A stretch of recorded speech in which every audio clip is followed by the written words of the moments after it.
The village elder places the blade against an iron nail and presses down.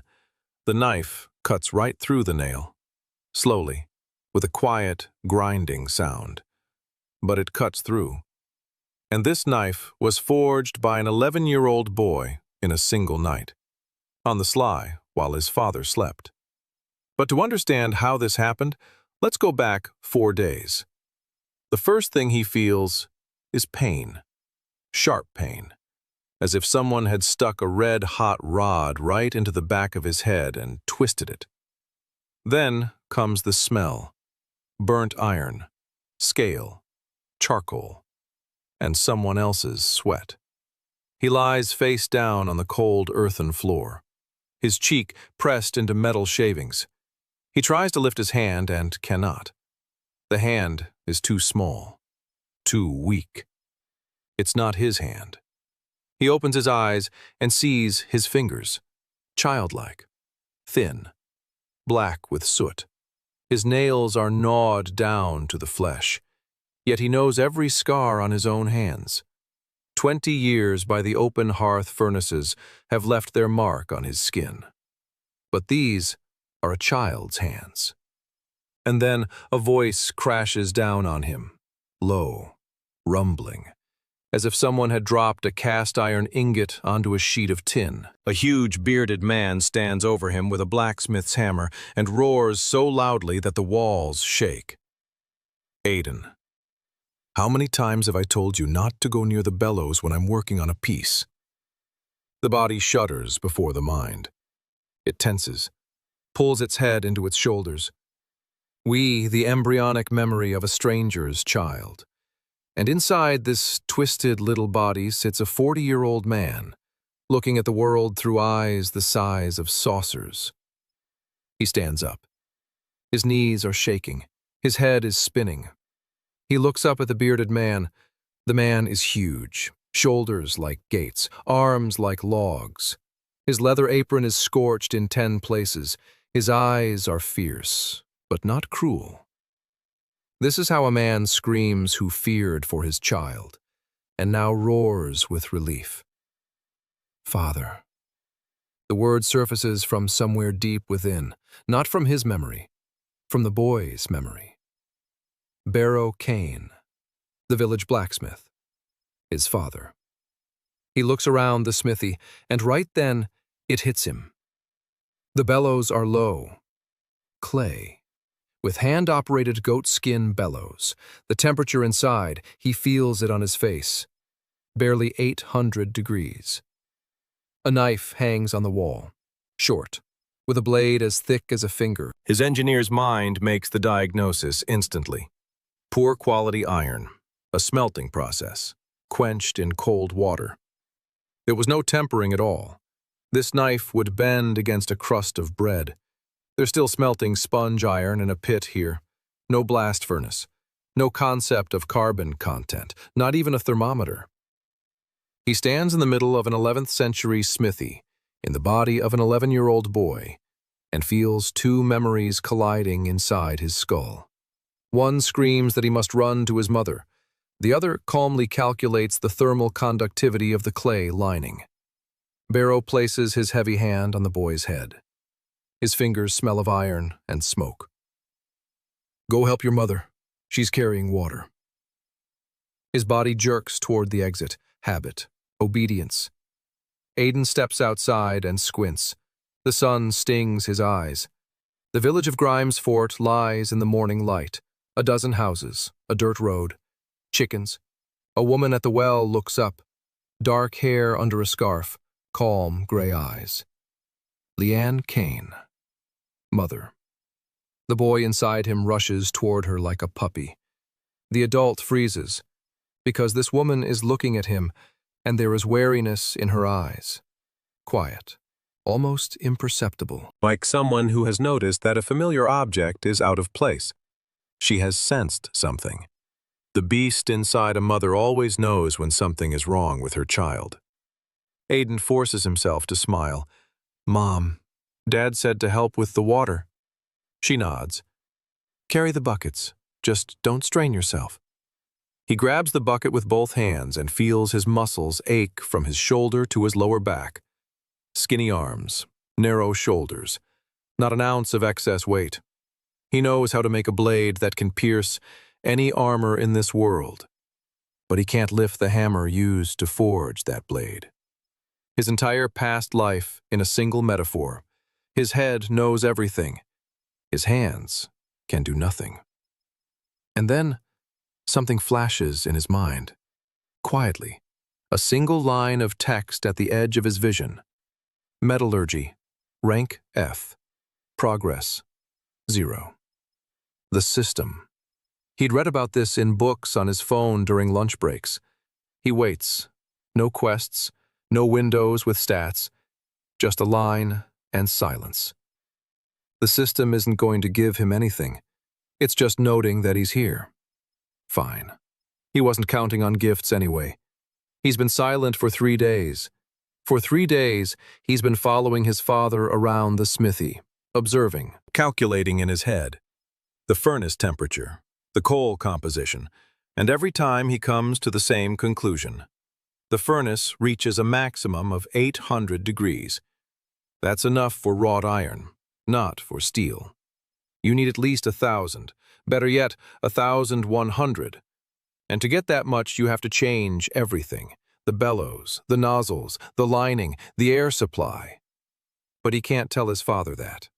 An 11-year-old boy isn't going to walk up to a 40-year-old master and tell him he's been doing everything wrong his whole life. That would kill his father. He needs another way.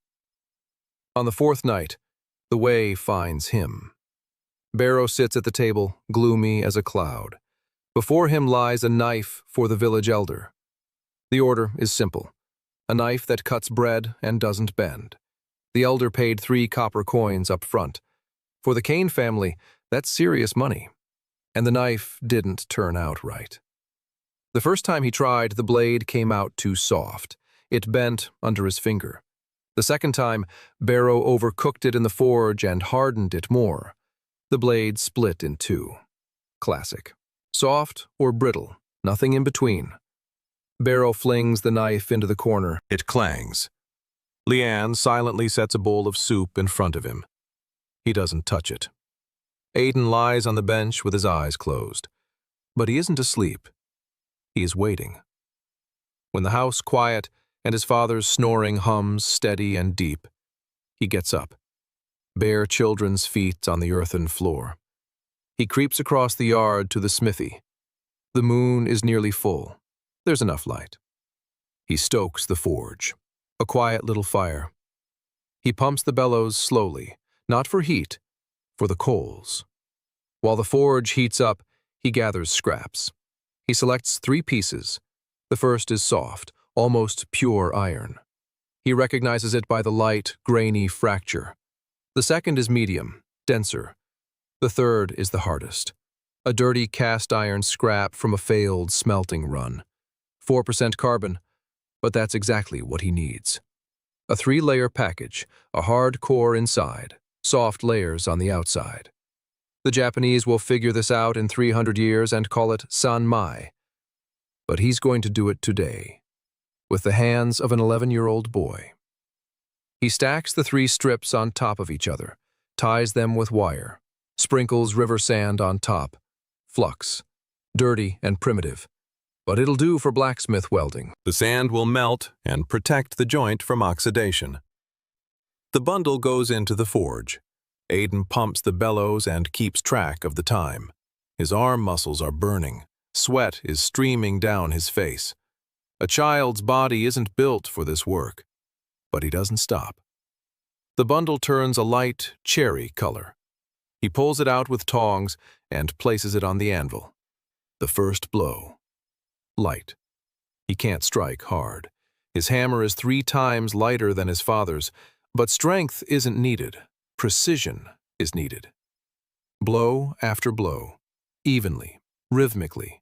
Sand oozes from the seams like liquid glass. The layers fuse together. He flips the package over. Back into the furnace.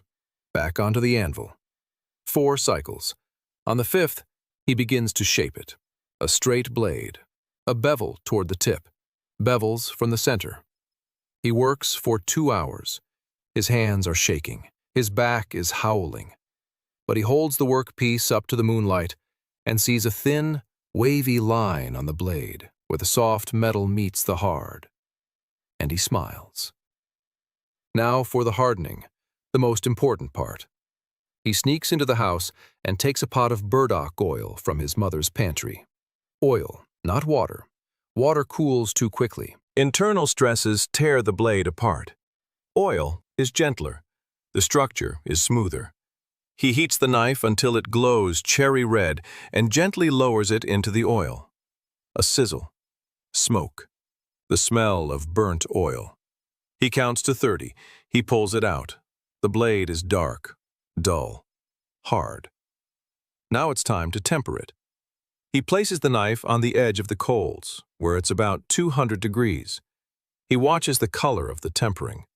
Straw-colored, light yellow. There it goes from the heel to the blade. 200 degrees. Perfect. For an hour he hones the blade on his father's rough whetstone. And when the first ray of sunlight falls through the door onto the anvil, the knife lies there, small, plain, with a wavy hamon line that no one in this world has ever seen. Aiden slides down the wall onto the floor. His hands won't obey him. A quiet click echoes in his head. Metallurgy, rank F, progress 3.7%. And immediately, a wave of heat washes over him. His forehead is wet. A chill runs down his spine. A setback, the system takes its toll for progress that's too fast. The next 3 days will be filled with fever and nightmare. It doesn't matter. The knife lies on the anvil, waiting. In the morning, his father comes in. He freezes in the doorway. He looks at the anvil, at the knife, at the wavy line, at his son, sleeping in wood shavings with black hands and dark circles under his eyes. He approaches. He takes the knife. He runs his finger along the blade. His finger jerks back. Blood oozes from the pad of his finger.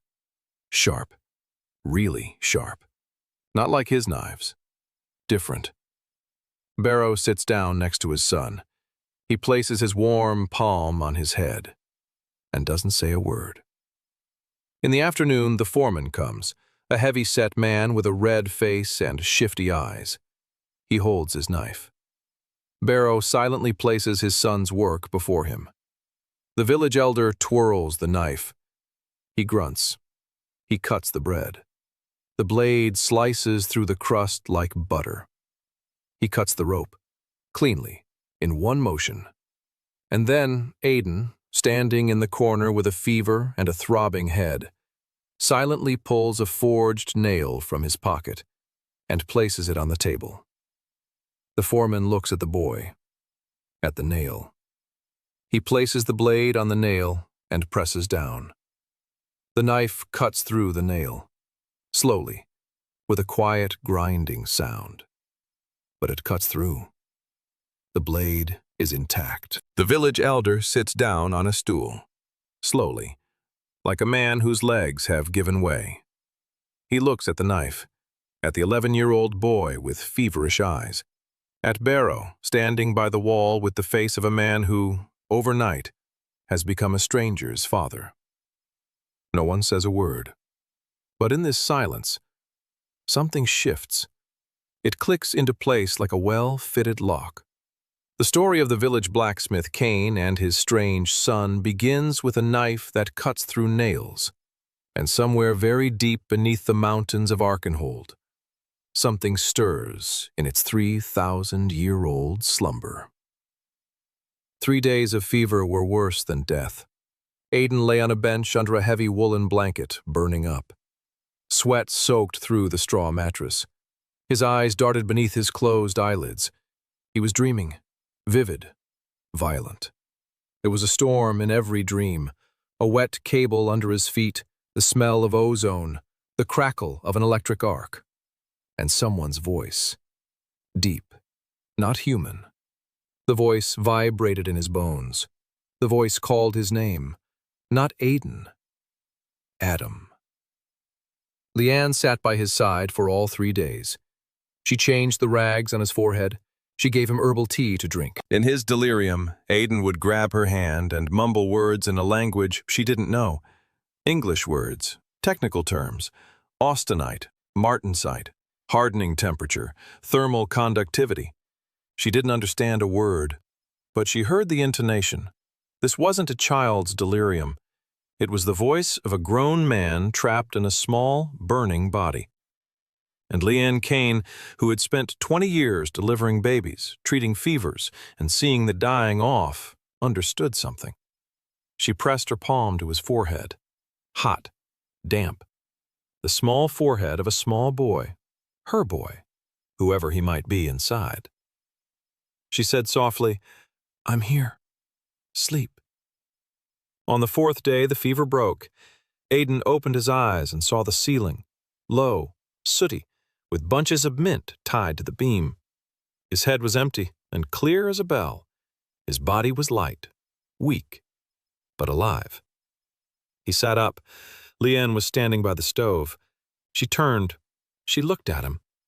And in her eyes, he saw what he'd been afraid to see. She knew.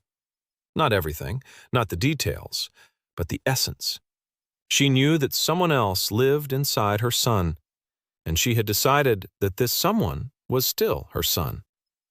That decision had cost her 3 sleepless nights. Aiden didn't know what to say, so he said, "Mom, I'm hungry." She smiled, for the first time in 4 days. The stew was on the stove. Barrow came in an hour later. He stood in the doorway. He looked at his son, at his wife. He sat down on the bench across from them. He was silent. Then he spoke. He spoke slowly, choosing his words carefully, like a man who had been rehearsing this speech for 3 days. "That knife, the one you made. I've never seen a knife like that in my whole life.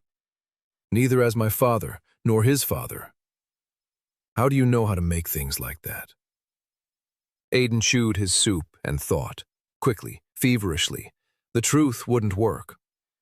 "I'm an engineer from the future of another world." That wouldn't work. A lie wouldn't work either. "I dreamed it in a dream." Dad isn't stupid. He chose a third way, a half-truth. "Dad, I don't know where it comes from. Things just pop into my head, as if someone is showing me. I can see how metal is structured inside. I can't explain it, but I can show you." Barrow was silent for a long time. Leanne stood by the stove and didn't turn around. Then my father nodded, heavily, slowly. "Show me." They went to the smithy. Aiden stood by the forge and began to explain. Simply, in short sentences. No technical terms, no formulas, like you'd explain it to a child. Only the child here was a 40-year-old blacksmith. "Dad, look here. You take metal and hammer it. But metal comes in different kinds. This one is soft, it bends. And this one is hard, it breaks. And the difference is how much black dust is in it. Carbon." He didn't say that word. He said black dust, because the word carbon didn't exist in this language. Barrow frowned. "What black dust?" "The kind that stays at the bottom of the furnace when the coal burns out. It gets into the metal. The more of it there is, the harder the metal, but also the more brittle it is. The whole trick is to add just the right amount." Barrow looked at his son, at his 11-year-old boy who was saying things he'd never heard from a single blacksmith at 3 fairs. And yet they sounded right, like when what he had felt with his hands for 40 years, but couldn't put into words. "Go on." "When you throw hot metal into cold water, it hardens. But it gets too hard. It's like glass. It cracks. But if you throw it into oil, it cools more slowly. And it hardens, but it doesn't become brittle." Barrow opened his mouth, closed it, opened it again. "Oil. You tempered that knife in oil, in Mom's burdock oil." "Yes." Because of this, Leanne will realize the oil is gone. Aiden knew he'd be in trouble for this. But right now, oil wasn't the issue. There's something else. After tempering, you need to heat the knife again, but only slightly, just a little. Not until it's red, but until it's yellow. This removes the excess brittleness. It makes the metal resilient. Barrow sat down on a log by the anvil. He looked like a man who'd just been told the earth was round, and then asked to hammer in a nail. How many about things like this? Lots of dads. A whole lot. Silence. The sound of coals in the furnace, a distant dog barking. Barrow rubbed his face with his palms, big, rough palms with 3 layers of calluses. All right. Show me. They began working together. It was slow, painful, beautiful. Aiden spoke, Barrow did. Because Aiden had a head and Barrow had hands. 30 kilograms of boy against 110 kilograms of blacksmith. A difference in striking power of about 12 to 1. They started with something simple, an axe for a woodcutter named Rourke, a thick, silent man with hands like shovels. He came in the morning, placed his old axe on the anvil, asked to have it sharpened. Aiden looked at the axe and shook his head. There was nothing to sharpen. The blade is made of soft iron. The sharpening angle is wrong. The geometry of the butt is crooked. The center of gravity is off. Rourke hits the wood with his strength, not with the tool. That's why his back and right shoulder hurt, Aiden told his father. We'll make him a new one. Barrow looked at his son. He's paying for a sharpening, not for a new axe. We'll make a new one for the same price. Just trust me. Barrow didn't believe him, but he agreed. 4 days of work. Aiden supervised every step, choosing the blank, the heating temperature. He taught his father to look at the color of the metal, not just red, but what kind of red. Dark cherry is 600, cherry is 750, light cherry is 850, orange is 1,000. Barrow couldn't remember the numbers. He didn't know what a degree was. Aiden explained it using his fingers. One man's finger of heat is about 50 degrees. When the metal is dark red, that's 12 fingers. When it's orange, that's 20. Barrow burst out laughing. For the first time in a week, 20 fingers of heat. Do you realize what you're saying? I only have 10. So I need someone else's. They both laughed. Standing by the forge at 4 in the morning, father and son, blacksmith and engineer. 110 kilograms and 30. The axe turned out different. Aiden changed the geometry, made the blade narrower, changed the angle, shifted the center of gravity closer to the handle, used a 2-layer construction, a hard cutting edge and a soft heel, hardened in oil, tempered to straw hard. The Rourke came a week later. He took the axe. He turned it over in his hands. He grunted. He went out into the yard. There stood an oak log, 1.5 feet in circumference, that Rourke usually split in 6 strokes. Rourke swung with his usual motion. A blow. The log split in 2 on the first try. Rourke stood over the 2 halves and looked at his axe, then at his hands, then at the little boy in the doorway of the smithy. His back didn't hurt. He said this in surprise, as if stating a miracle. Rourke left. But the next day, 3 people came. A hunter, a carpenter, and the miller's wife. The hunter wanted a knife. The carpenter wanted a chisel. The miller's wife wanted shears for shearing sheep. Barrow stood before them and, for the first time in 20 years, didn't know what to say. Because before, he'd take an order and do the best he could. But now, standing behind him was a boy who asked the customers strange questions. Which hand do you hold the knife in? How far do you go hunting? Show me how you cut. No, not like that. The way you usually cut. People looked at the child in bewilderment. But they showed him. And Aiden designed each tool for a specific person. just as he had designed parts for specific assemblies in his past life, because he simply didn't know how to do it any other way. A month. In a month, Adam Kane made more good things than in the previous 5 years. His hands became more precise, his eye became sharper, because now he understood what he was doing. He wasn't just striking hot iron with a hammer, he was shaping a structure. He controlled the properties, he chose the mode. He didn't know those words, but he knew the meaning, and that meaning changed everything. The village began to whisper, not loudly, not openly, just like that, behind closed doors over a mug of evening ale. Blacksmith Kane had become a completely different man. They'd seen Rourke's axe and Martha's shears, sharp as a razor. 2 months had passed, and they hadn't dulled. It was all the boy, Aiden. He'd become strange after that storm. Storm. The word was repeated. On the night Aiden was reborn as a horn, lightning struck. The village remembered it. The old women shook their heads. The miller crossed himself.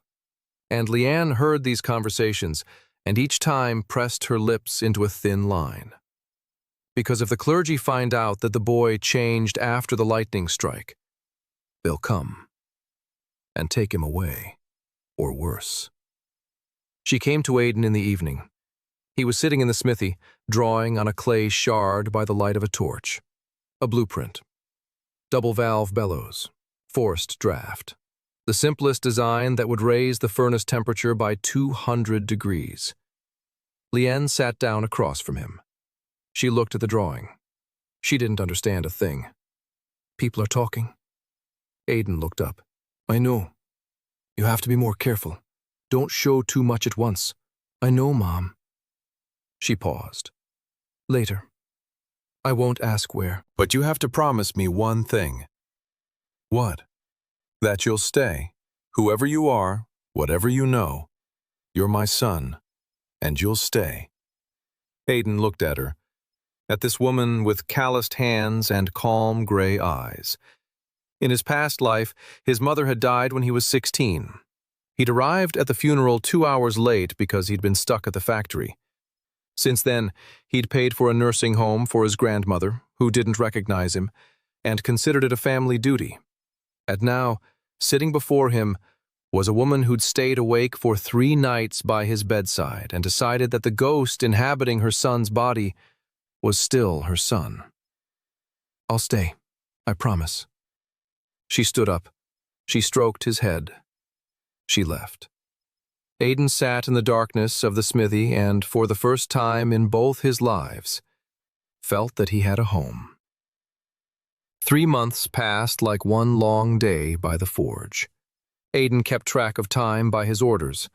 A knife for the village elder, an axe for Rourke, a chisel for the carpenter, scissors for the miller's wife, then a hunting knife for old Jenner, who hunted foxes in the western forest.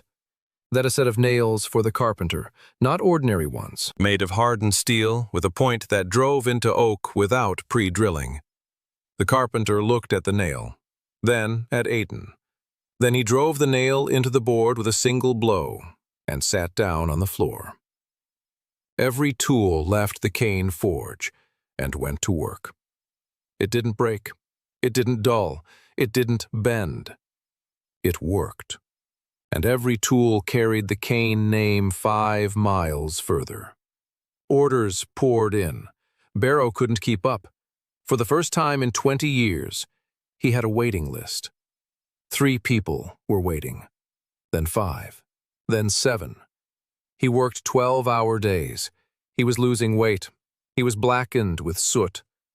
But his eyes burned like a forge at full blast. Because for the first time in his life, he was making things he was proud of. Not just passable, not just functional. Good. Truly good. Aiden saw this and felt 2 things at once. Pride in his father and a quiet shame. Because every good blade that came out of the forge was made by Barrow's hands, but conceived by Aiden's mind. And Barrow knew it, and he was silent. And that silence was heavier than a hammer. At the end of the second month, the miller's daughter arrived. Maeve O'Brien, 15 years old, red-haired, Freckles all over her face, hands covered in flour, eyes quick, sharp, hungry for something she wasn't allowed to have. She brought a knife that wasn't there. That is, she brought a broken mill gear, wooden, with 3 teeth knocked out. Father said, "You fix everything." Fix it. Aiden looked at the gear, then at Maeve, then back at the gear. "You know how a mill works." She blinked. "I grew up on it." "Show me where this gear goes and what it turns." Maeve began to explain, and Aiden stopped hearing the mill. He heard an engineer, a 15-year-old self-taught engineer in the body of a country girl. She knew every gear, every shaft, every bearing. She knew which teeth wore down first and why. She knew that if you added oil on Thursday, by Sunday the mill would run quieter. She didn't know the word gear ratio, but she described it in terms of the number of revolutions of the large wheel for every 1 revolution of the small one. Aiden fixed the gear, but that wasn't the point. "The main thing," he said later. "Come tomorrow. I want to show you something." She came. He showed her a drawing of a water hammer, the simplest design, a water wheel, a camshaft, a lever, a hammer. Instead of Barrow swinging a heavy hammer for 10 hours, the water would do it for him. Maeve looked at the drawing, silently, for a long time.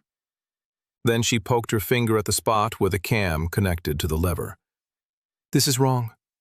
If the cam is this long, the lever will strike too high. The hammer will veer off to the side." Aiden looked. She was right. A mistake in the gear ratio. He'd made a mistake because he'd been calculating in his head without paper. And she'd spotted it just by looking. "Exactly. Thanks."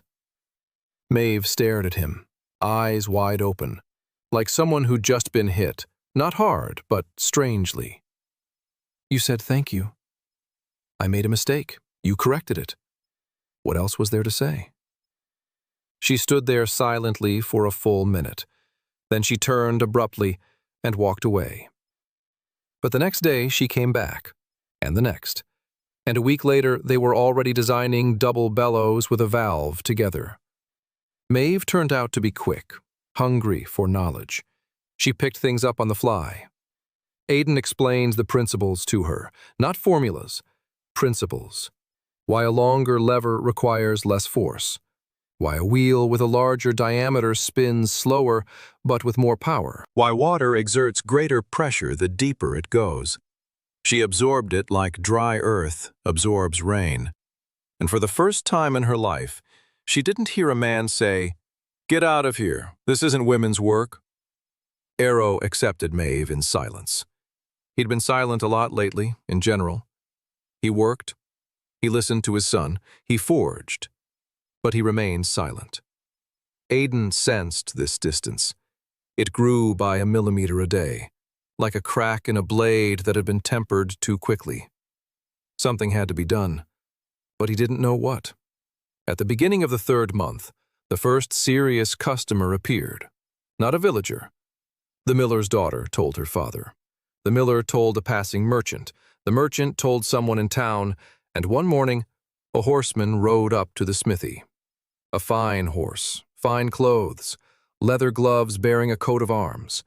The coat of arms of House Ashford. A silver oak on a blue field. The horseman dismounted and walked into the smithy as if he were. He introduced himself. Garrett, the Ashford House steward. "I've been told that knives are made here that cut through nails." Barrow wiped his hands on his apron. Aiden stood in the corner, small, grimy, unremarkable. Manager Garrett was not young, about 50, balding, with intelligent, weary eyes. He surveyed the smithy, the bellows, an anvil, tools on the walls, and his gaze lingered on several finished pieces that Aiden had left on the shelf. 3 knives, two with a 3-layer blade, one monoblock from selected high-carbon steel with differential hardening. Garrett walked over to the shelf. He picked up the single-piece knife, turned it over, looked at the blade, at the wavy tempering line, at the geometry of the bevels. He wasn't a blacksmith, but he was the manager of a house that bought weapons from the best craftsmen in the 3 baronies. He knew what good work looked like. "This is unlike anything I've ever seen. Who made this?" Barrow opened his mouth and froze. Aiden saw his father struggling with himself.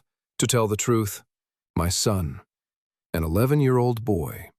Or to say, I did, and take credit for what wasn't his. Barrow Kane was many things. Tired, confused, frightened. But he wasn't a liar. My son. The manager turned toward the corner where Aiden stood. He looked down at him. For a long time. Then he crouched down to be at the boy's eye level, eye to eye. Boy. "You made this knife?" "Yes, sir." "How?" Aiden looked him in the eye, calmly, like an engineer looking at an inspector who's come for an inspection. "I know how metal works on the inside. I know what makes it hard, what makes it soft, what makes it brittle, and I know how to control it." Silence. Manager Garrett slowly straightened up. He looked at Barrow, at Aiden, back at the knife in his hand. "The Ashford house needs good weapons. We'll pay well. I need a sword. The boy doesn't make swords." Barrow said that, quietly, firmly, with something in his voice that Aiden heard for the first time. Protection. A father protecting his son, not from danger, from attention. From a world that could take the boy and use him. The manager raised his hands, palms forward. "I don't take children. I buy knives. And if this boy ever wants to make a sword, I'm willing to wait." He placed a leather purse on the anvil. Silver clinked inside. For 3 knives. And for patience. Then he mounted his horse and rode away. Barrow stood in the smithy doorway and watched him go. The purse lay untouched on the anvil. Silver. Real silver. More than Barrow earned in 6 months. "Dad." Barrow didn't turn around. "Dad." "I need your help." Barrow turned around. There was something wet in his eyes. He blinked quickly. "What for?" "I want to make bellows that let in more air. I need a tanner and a carpenter. But you have to put them together. Because my hands are too small." It was true, but not the whole truth. Aiden could have designed the bellows so he could assemble them himself. But he didn't need the result. He needed a father. Barrow looked at him for a long time. Then he nodded. "Let's go." They worked on the new bellows for 2 weeks. Maeve helped. She drew the blueprints as Aiden dictated. Barrow cut the leather and sewed it. He assembled the wooden frame. He adjusted the valves. It was the simplest design, a double bellows with a check valve. In Adam's world, such things had appeared in the 14th century. Here, it was a revolution. When the bellows started working for the first time, Barrow stared at the furnace and couldn't speak. The temperature rose by 200 degrees. The coals turned from dark red to orange. The air above the furnace shimmered. Within 5 minutes, the metal in the furnace reached a color Barrow hadn't seen in 40 years of work. Light orange, almost yellow. Over 1,000 degrees. Barrow stood before the furnace, and his face changed. Aiden could see the gears turning inside his father's head. Like 40 years of experience suddenly finding an explanation. Like a man who's worked in the dark his whole life, suddenly seeing his hands in the light. "That's why." Barrow said it quietly, almost a whisper. "That's why Master Hallbrand's metal is better than mine. His furnace is bigger, and his bellows are more powerful." "Yeah, Dad, the temperature, it's all about the temperature." Barrow turned to his son, and for the first time in 3 months, Aiden saw neither fear nor shame in his eyes. Only hunger, the greedy, fierce hunger of a master who had finally understood what he'd been doing wrong his whole life. "Show me more." Aiden smiled. That night, something clicked quietly in his head. Metallurgy, rank F, progress 12.4%. The setback was milder, 2 days of mild heat, dreams of thunderstorms, and a voice from the depths. The same voice that had called to him in his fever. Deep, not human. Only this time, the voice wasn't calling. It was waiting. Aiden woke up in a cold sweat. He looked at the ceiling, and for the first time, he wondered whether the lightning that killed Adam Kane in Pittsburgh and the lightning that struck Barrow Kane's smithy that same night might have been one and the same bolt. Toward the end of the 4th month, Yuna Han arrived in the village of Grimesfort. Aiden had heard of her before he saw it. The village was abuzz from the morning. A stranger, from the east, with a crossbow, a woman. 4 words that sounded like 4 curses in these parts. She entered the village on foot. She had no horse. A heavy crossbow on her back, a quiver of bolts on her belt, a bag on her shoulder, straight black hair down to her shoulder blades, a narrow face, dark eyes, a straight back. She walked down Grimesfort's main street, looking straight ahead, not to the sides, not at the people who stopped and stared. Straight ahead, like someone who's used to people staring at her and has stopped noticing it. She approached the smithy, stopped, looked at the sign, an iron hammer on an oak shield. She went inside. Barrow was standing by the forge. He turned, frowned. "I need bolts." She took one from her belt and placed it on the anvil. The bolt was old.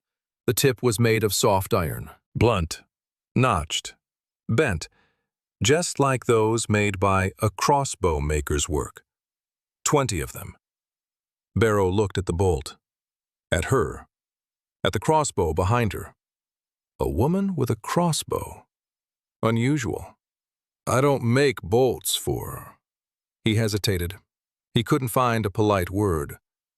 "For women. For vagabonds. For strangers." All 3 fit, and all 3 were rude. Yuna didn't wait for him to finish. She took a leather purse out of her bag, placed it next to the bolt. Copper coins. Not many, but honest money. "I pay. You make them, or I'll go to another blacksmith." There was no other blacksmith in the area. Barrow opened his mouth to refuse, and then Aiden's voice came from the corner of the smithy. "Show me the crossbow." Yuna turned around. She looked down. A small, grubby boy with serious eyes.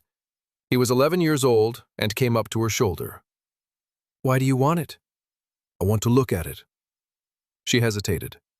Then she took the crossbow off her shoulder and placed it on the workbench. Aiden approached. The crossbow was old, the walnut stock darkened by oil and sweat. A steel bow. No, an iron bow. Soft, with a crack at the base. The trigger mechanism was the simplest kind, a lever. No drawstring, which meant she pulled the string with her hands or a hook on her belt. Heavy, rough, but well maintained. Every detail polished. The string was fresh, grease in the grooves. This crossbow knew its owner's hands, and the owner knew his crossbow. A good instrument. Poor metal. The bow would snap soon, you know that. Yuna pressed her lips together. "I know. Her father made it." Silence. Aiden looked at her more closely. A narrow face, Eastern features. A name, Khan. The boy's memory suggested something, a wandering armorer from the East. He lived in a town 2 days' journey away, least a year ago. His daughter was left alone. The workshop. Debts. The local blacksmiths refused to work with her. "I don't just need bolts. I need bolts that fly straight, all identical." Aiden picked up an old bolt from the anvil and twirled it between his fingers. The tip is crooked. The center of gravity is off. When she fires, the bolt veers left. She compensates for it by aiming. She aims to the right. She hits the target accurately, but she wastes energy on it that she could be using for speed. 20 of the same kind. She nodded. The same kind. So she doesn't have to think about where it'll go before every shot. Aiden looked at his father. Barrow stood with his arms crossed and an expression that said he didn't approve but wouldn't interfere. We'll do it, but not 20. 5, to test them out. If they work, we'll make the rest. Yuna looked at the boy. Something flashed in her eyes. Not surprise, recognition. As if she'd been waiting her whole life for someone to say those words to her, and had finally gotten her wish. All right. She left. She promised to return in a week. Aiden stood over the anvil and thought, bolts. Standardized bolts, identical, interchangeable. It was so familiar and so natural to a 21st century engineer, and so impossible for this world. Here every nail was unique, every horseshoe was a different shape, every arrowhead differed from the one next to it because the blacksmith forged them by eye, one after another, and each next one was just a little different. Standardization. That's where industry begins. Not with machines, not with factories. With the idea that two things can be absolutely identical. He spent 3 days on the design.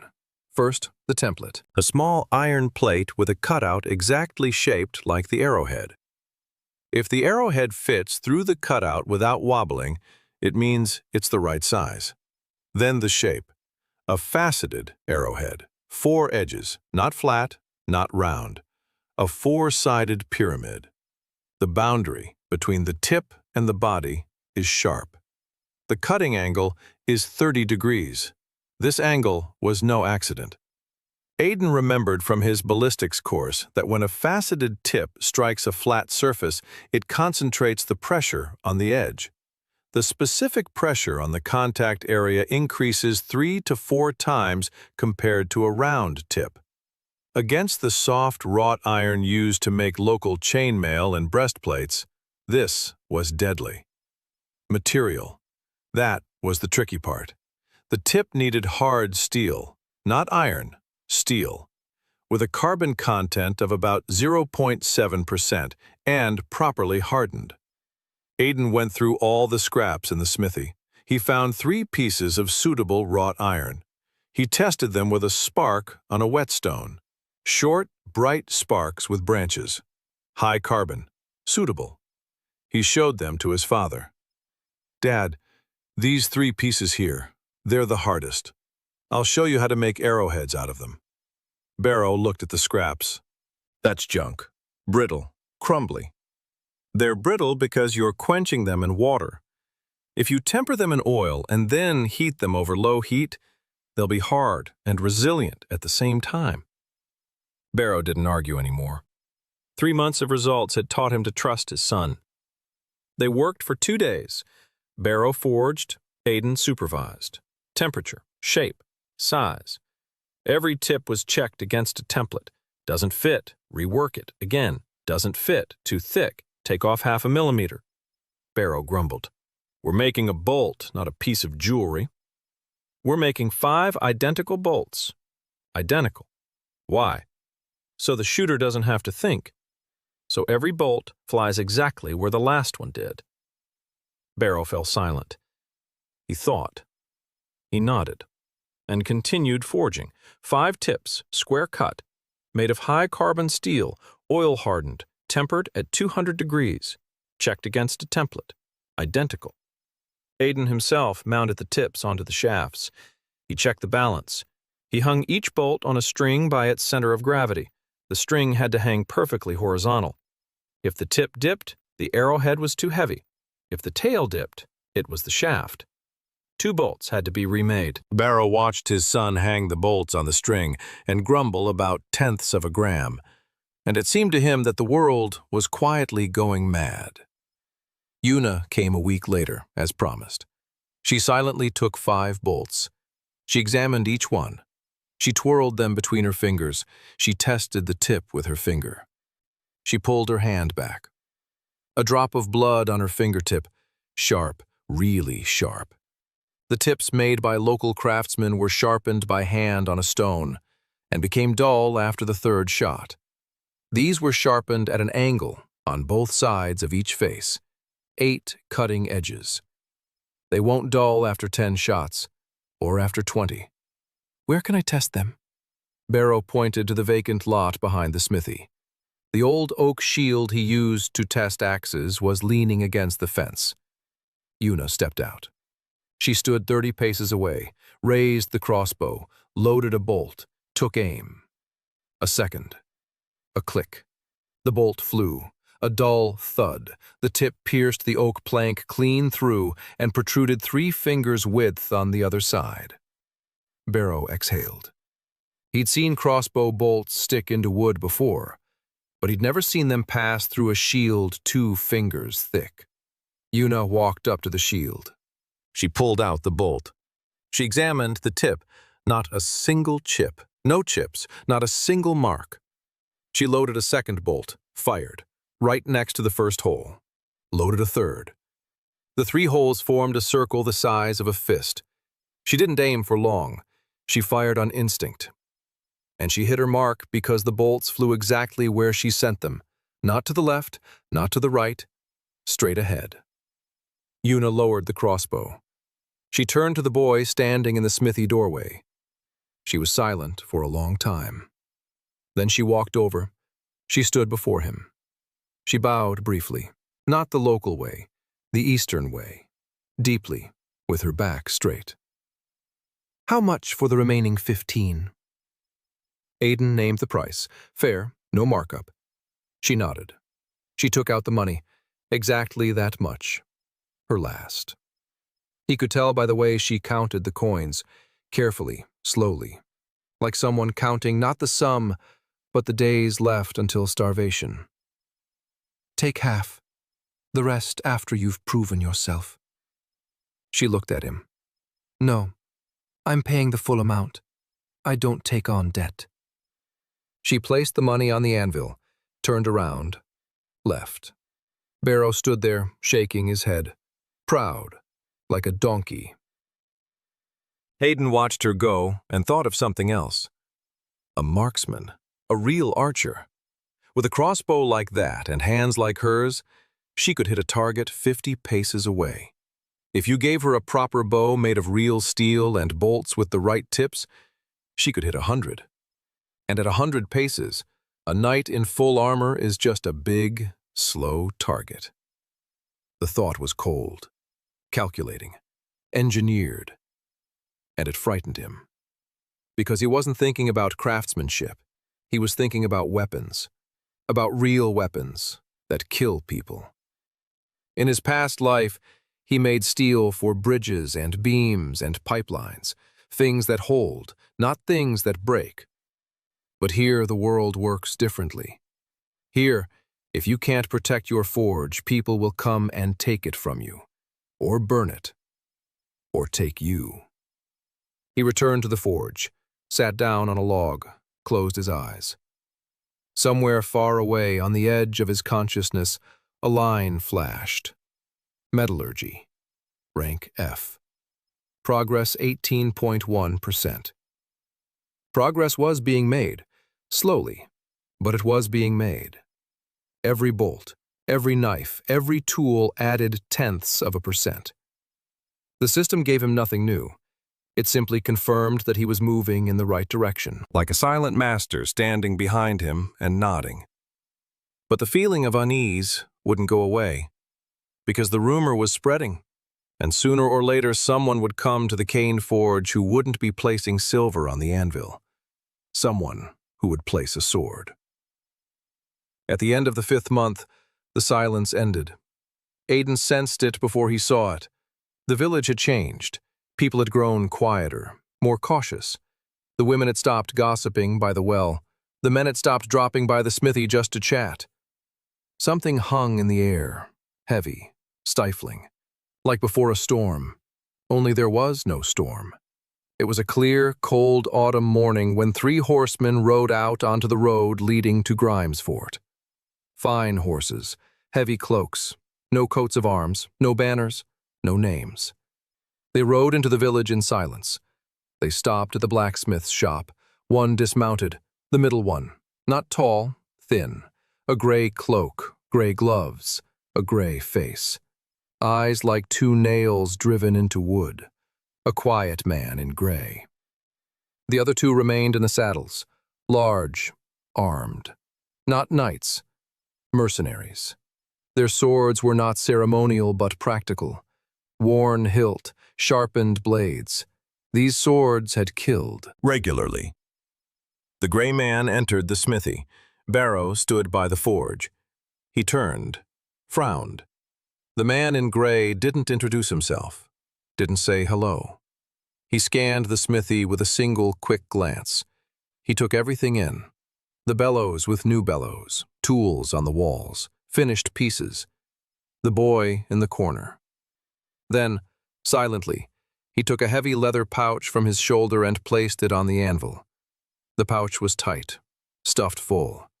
It clinked hollowly. Gold. Not silver. Gold. Aiden felt a chill run down his spine. He knew what this visit was about. He had been waiting for it. He had been waiting for 3 months, ever since the rumor about knives cutting nails had spread beyond the village. The gray man spoke. His voice was quiet, steady, without inflection, like a man accustomed to his words not being questioned. The boy will come with us, tomorrow. Silence. Barrow slowly set the hammer down on the anvil, next to the purse. The sound of iron on iron, hollow. The boy isn't going anywhere. The gray man's expression didn't change. He wasn't surprised. He didn't get angry. He didn't make threats. He just stood there and waited. Like a man who knew his word would be the last and wasn't in a hurry to speak it. House Valgrave is interested in your son's talent. It is a great honor. Barrow didn't move, I said. The boy isn't going anywhere. The gray man looked at Barrow, then at Aiden. And Aiden saw something in his eyes that made him feel uneasy.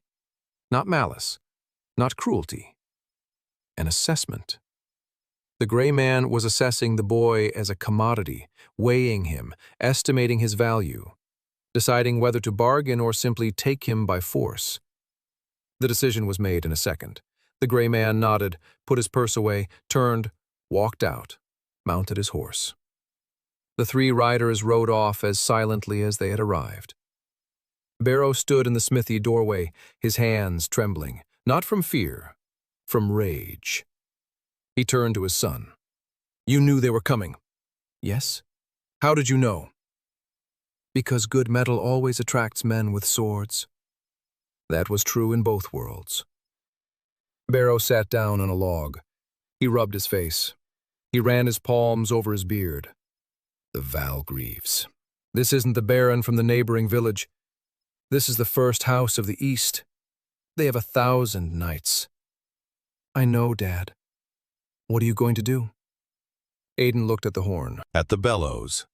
At the wall of tools. At the anvil, where half a minute ago had lain a purse of gold enough to buy 10 such smithies. Work. Barrow looked at him as if he were mad. Work. People from House Valgrave have just arrived, and you're talking about working. Dad, they came because we make good things. If we stop, they'll come anyway.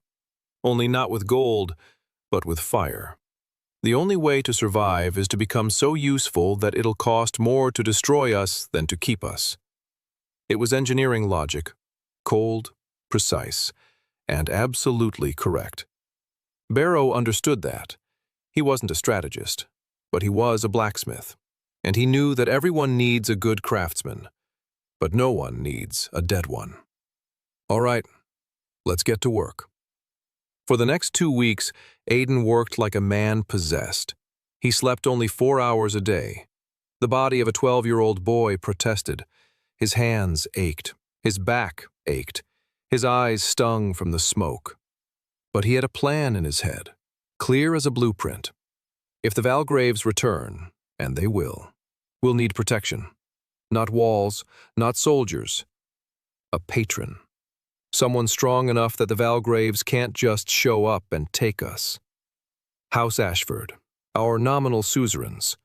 Weak, poor, but legitimate. If Ashford officially took the Kane family under his protection, the Valgreaves would have to either start an open war or back down. And open war is expensive, even for the Valgreaves. For Ashford to take them under his protection, Ashford needed a reason. There was only one reason. A weapon. A sword. A real sword. One the likes of which this world has never seen. Aiden had been poring over the blueprints for 3 nights. He wasn't designing a knight's sword, no. A knight's sword is a status symbol. Long, heavy, beautiful. Useless against good armor because the wide blade doesn't pierce the plate. It slides, it crushes, but it doesn't cut through. Aiden was designing something else. A short sword, 80 centimeters in total length. The blade is narrow, faceted, diamond-shaped cross-section.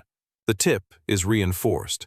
The center of gravity is shifted toward the hilt for precision thrusting. This was not a tournament sword. It was a tool for a single task. To pierce plate armor at the joints, under the armpit, at the throat, at the visor, where the plates diverge and a 2-finger gap remains.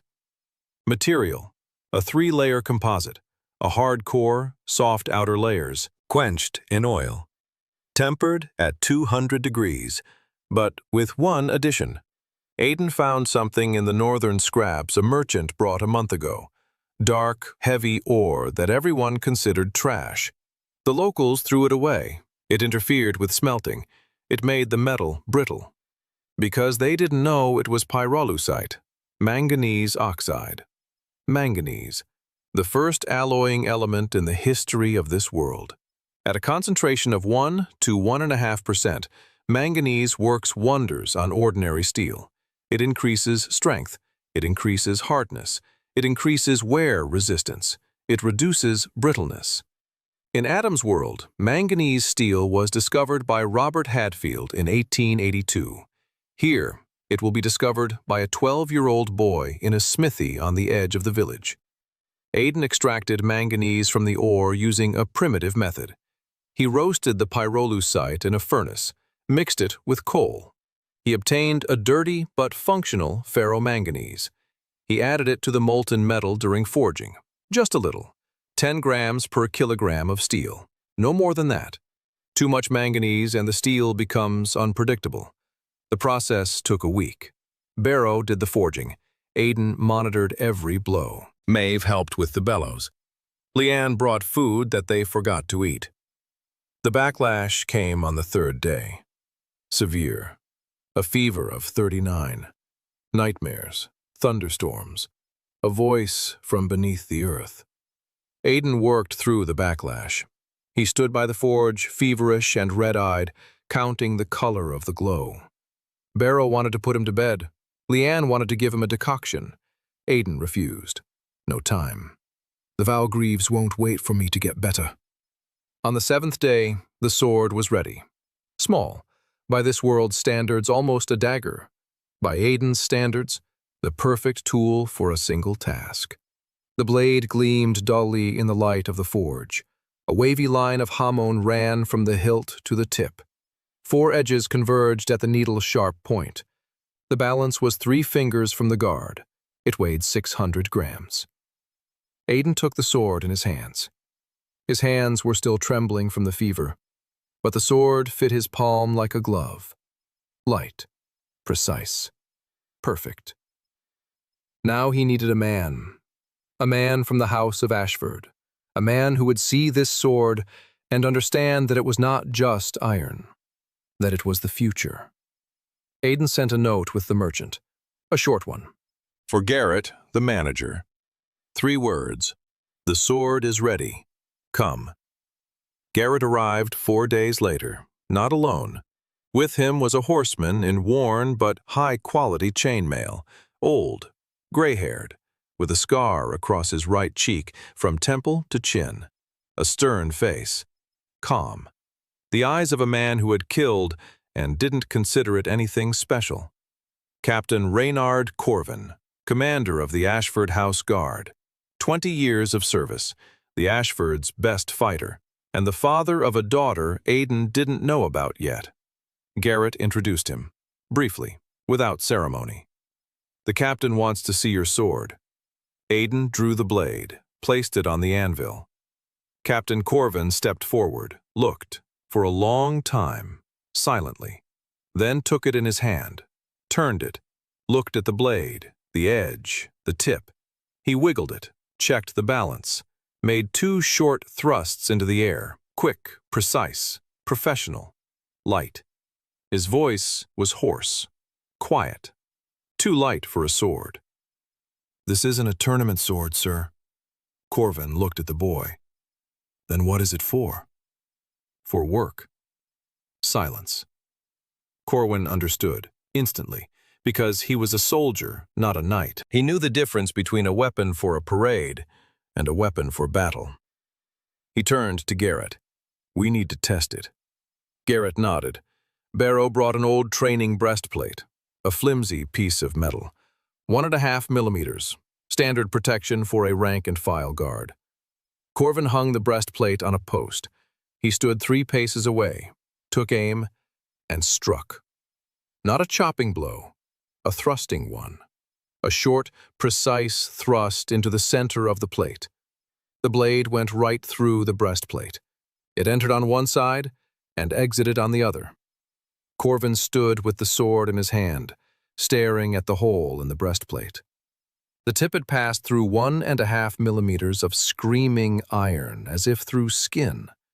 Effortlessly. Silently. Garrett turned pale. Corvin pulled out the sword. He examined the blade. Not a scratch, not a chip. He slowly turned to Aiden. "What is this made of? Steel?" Corvin shook his head. "Steel doesn't cut through iron like a knife through butter. This steel does. Because it's different." Silence. Corvin looked at Garrett. Garrett looked at Corvin. A silent conversation passed between them, a conversation between 2 men who serve the same house and see the same thing. They had seen a weapon that changes the rules. "Boy, how old are you?" 12, sir. In a month." Corvin ran his finger along the blade, slowly, like stroking a cat. 12 years old. And you do things that no master in the kingdom can do." "I don't do it, sir. We do. My father and I." Corwin looked at Barrow, at the huge, bearded blacksmith standing by the wall, silent, and so bursting with pride that it seemed another second and the buttons on his shirt would fly off in all directions. Captain Corwin turned to the steward. "Get it? I need 10 of these. I need House Ashford to take this family under its protection, officially, with a seal, today." Garrett nodded. He was already pulling parchment from his saddlebag. The gray-haired man from House Valgrave had taken the purse and left 5 weeks ago. But his promise remained.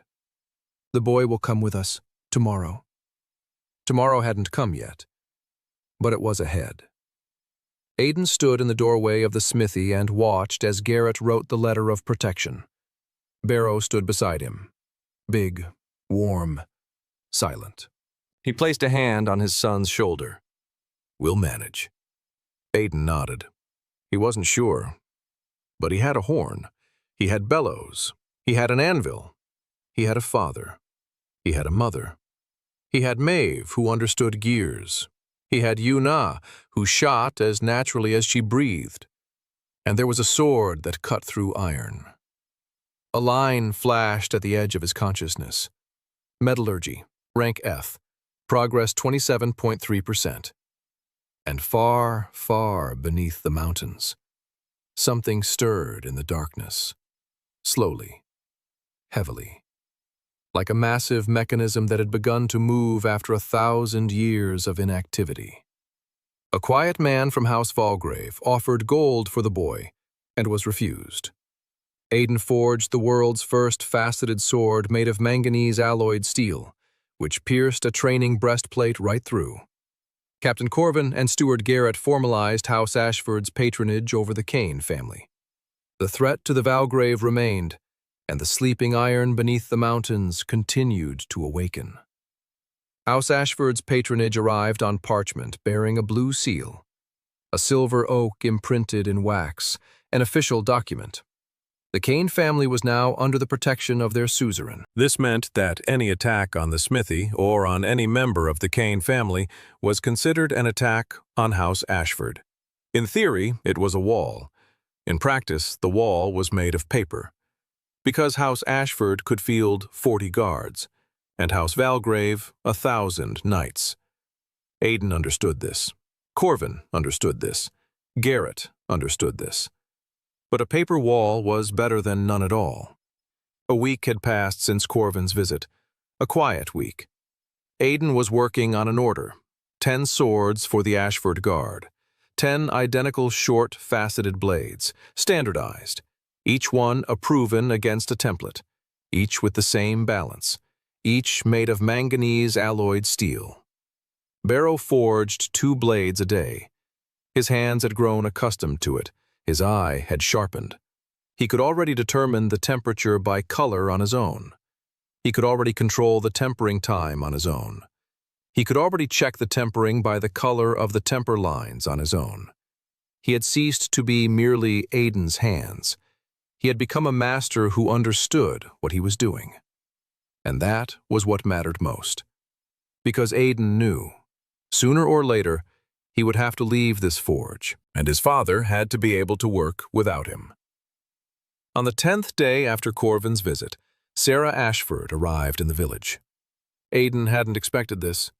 He was standing by the furnace, monitoring the heating of the next piece of work, when a shadow appeared in the doorway of the forge. He looked up to his head and saw a girl, 16 years old, red hair peeking out a simple traveler's hood, freckles all over her face, green eyes, and a habit of biting her thumbnail. She was doing it right now, standing in the smithy doorway, biting her thumbnail and watching the 12-year-old boy at the forge. Behind her loomed a sullen guard, who had clearly been ordered not to take his eyes off her. "You're Aiden Kane." He wiped his hands on his apron. "Yes? And you?" "Sarah Ashford." Barrow dropped his tongs, the clang of metal on the earthen floor. "The suzerain's daughter, the youngest daughter of House Ashford, in a village smithy, without an entourage, without warning, in a simple traveling dress." Barrow began to bow. Aiden did not because he was insolent, because he saw her eyes. There was no haughtiness in them, no condescension. There was curiosity. A keen, sharp, lively curiosity. Like Maeve's when she saw the blueprint for the water wheel. "I've been told you make knives that cut through nails and swords that pierce armor. Is that true?" "True." "Show me." Aiden looked at her, then at the guard behind her, then back at her. "You came from Ashford Castle, a 2-day journey, without an entourage, to look at knives?" She stopped biting her nail. She straightened up, chin up. "I came because Garrett said that here, a boy my age does things that no master in the kingdom can do. And I got curious." Aiden could have shown her the swords, could have pulled out a knife and cut a nail, could have put on a show. Any courtmaster would have done just that. But he wasn't a courtmaster. He was an engineer from Pittsburgh. And he saw something. Her hands. Dirt under her nails. Not mud. Dirt. Dark. Loose. Garden soil. And a callus on the middle finger of her right hand, not from a sword, not from a quill, from a trowel. A small hand trowel used to dig around roots. "You're growing something." Sarah blinked. "What?" "You have soil under your fingernails, and a callus from a garden trowel. You're growing something." She hid her hands behind her back, quickly. Instinctively, like someone caught doing something shameful. It doesn't matter. What are you growing? She was silent for a long time. The guard behind her shifted from foot to foot. Barrow stood with pruning shears in his hands, not understanding what was happening. Herbs. She said it quietly, almost a whisper. Medicinal herbs. Rare ones. I have a garden, a small one, behind the stables. No one knows. I mean, everyone knows, but they pretend they don't. Because Ashford's daughter shouldn't be digging in the dirt like a peasant. Aiden nodded. Wait. He went into the smithy. He came back a minute later. In his hands he held not a knife, not a sword, a small, folding trowel. He'd made it 3 days ago, for himself, to dig up clay for the new lining of the furnace. A simple design, a steel blade on a hinge, a wooden handle, folds in half, fits in a belt. The blade is made from a 3-layer sheet, sharp, sturdy, doesn't bend. He held out the trowel to Sarah. She took it, turned it in her hands, unfolded it, folded it, unfolded it again, ran her finger along the blade, tested the edge. This is for you. Sarah looked up. There was something in her eyes that Aiden had seen before. In Rourke's, when he split the log. In Yona's, when the bolt pierced the shield. In Maeve, when she saw the blueprint. Recognition. Not of the knife, of herself. For the first time, someone saw not Ashford's daughter, not a catch for marriage, not a coat of arms on a blue field, but a girl with dirt under her fingernails who loves to dig in the garden. This is for me. Not for the coat of arms, but for me. Yes. She stood there with a small trowel in her hands and was silent. Then, very quietly, "What's your name?" "You know?" "No. Garrett," said the boy, Kane. "I'm asking what your name is." "Aiden." She nodded. "Aiden." And she smiled for the first time. The guard behind her coughed. Sarah turned around. "Yes, I know. It's time for us to go." She tucked the trowel into her belt. She walked over to the horse. She stopped. She turned around. "I'll be back. Not in 2 days. But I'll be back." She rode away. Barrow stood in the doorway of the smithy and looked at his son. "You just gave a shovel to our suzerain's daughter." "Yes. She wanted to see a sword. She wanted to see that someone saw her, not her surname." Barrow was silent. Then he shook his head. 12 years old, and you talk like an old man." Aiden shrugged. He turned back to the forge, and thought that in his past life he had never once given Claire anything that was made just for her. Always gift cards, always something practical. Never once anything that would make her eyes light up. Maybe that's why she left. Maybe that's why he died alone. The 6th sword out of 10 was ready when Yuna returned to the village. She came on foot, as always, a crossbow on her back, a quiver on her belt. In the quiver were 15 faceted bolts made by the Keens. This time, she hadn't come for bolts. She'd come with news. A body had been found on the road between Grimes Fort and the city, the headman of the neighboring village, stabbed to death, at night, on the side of the road. His horse was found tied to a tree half a mile from the body. The saddlebags were untouched. The money was still there. This wasn't a robbery. It was a message. Aiden knew what kind of village headman he was. That very one. The first one. The one who sat on a stool when the knife cut through the nail. The one who told everyone about the blacksmith's boy. The one who spread Kane's name throughout 3 villages. He wasn't killed for the money. He was killed so that Barrow Kane would see what happens to people who get involved with things of interest to House Valgrave. Aiden stood in the smithy and felt something cold and heavy settle in the pit of his stomach. Guilt. It was his knife that started the chain of events, his talent, his knowledge. If he hadn't forged that knife on the first night, the village elder would still be alive. Barrow was silent. Leanne stood by the door, her face pale. Maeve sat in the corner, and for the first time, she wasn't smiling. Una stood against the wall with her arms crossed, her eyes like two black stones. I need to for Corvin. Aiden's voice was even, calm, technical. Inside, everything was screaming, but on the outside there was only his voice, and his hands, and the horn. He finished all 10 swords in 5 days. He worked 16 hours a day. Barrow worked beside him, silently. No jokes, no talk of fingers or temperature, just forging, stroke after stroke, sword after sword. 10 identical blades lay in a row on the anvil, faceted, light, deadly. Aiden looked at them and thought, I'm an engineer.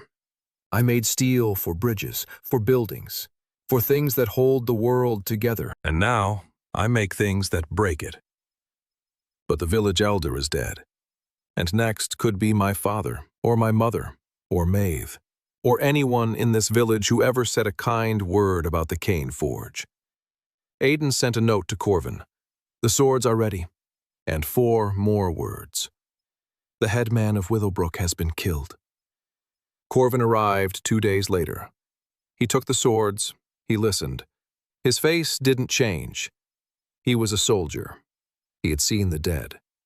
But when he left for Grimes Fort, 2 guards remained, with swords forged by Kane. It was not much, but it was a start. Winter came early. The first snow fell in mid-November, a thin, crisp blanket. The smithy smoked from dawn to dusk. Horn did not. Barrow worked in a leather apron over a sheepskin coat. Aiden worked in his father's shirt, tied at the waist with a rope. The shirt reached down to his knees. Maeve laughed every time she saw him in that outfit. She said he looked like a gnome from a fairy tale. Aiden replied that gnomes at least knew how to build blast furnaces, while he was still stuck at the stage of bellows with a valve. 6 months had passed since the awakening. His body was changing. 12 years. His muscles had tightened from daily work at the furnace. His arms had grown stronger.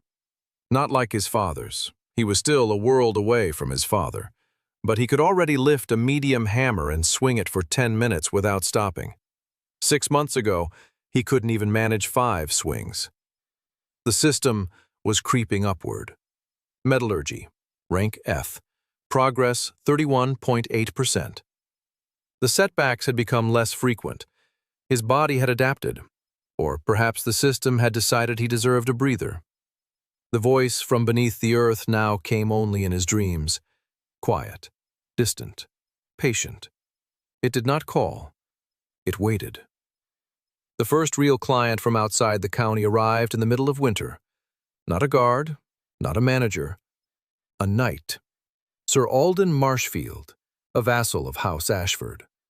An old man, 60 years old, with arthritis in his right knee and 2 fingers severed on his left hand. He didn't come for a sword. He came for a knife. For eating. Because the 3 remaining fingers on his left hand couldn't hold a regular knife properly, and he dropped his food at the table, in front of his men, in front of his wife, in front of his grandchildren. For a knight who had wielded a sword for 30 years, dropping bread at dinner was worse than a wound.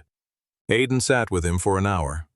He looked at his hands, at the 3 fingers, at how they bent, at how he tried to grasp an object and missed, at the angle of his wrist, at his grip strength, at the calluses that were still visible after 30 years with a sword.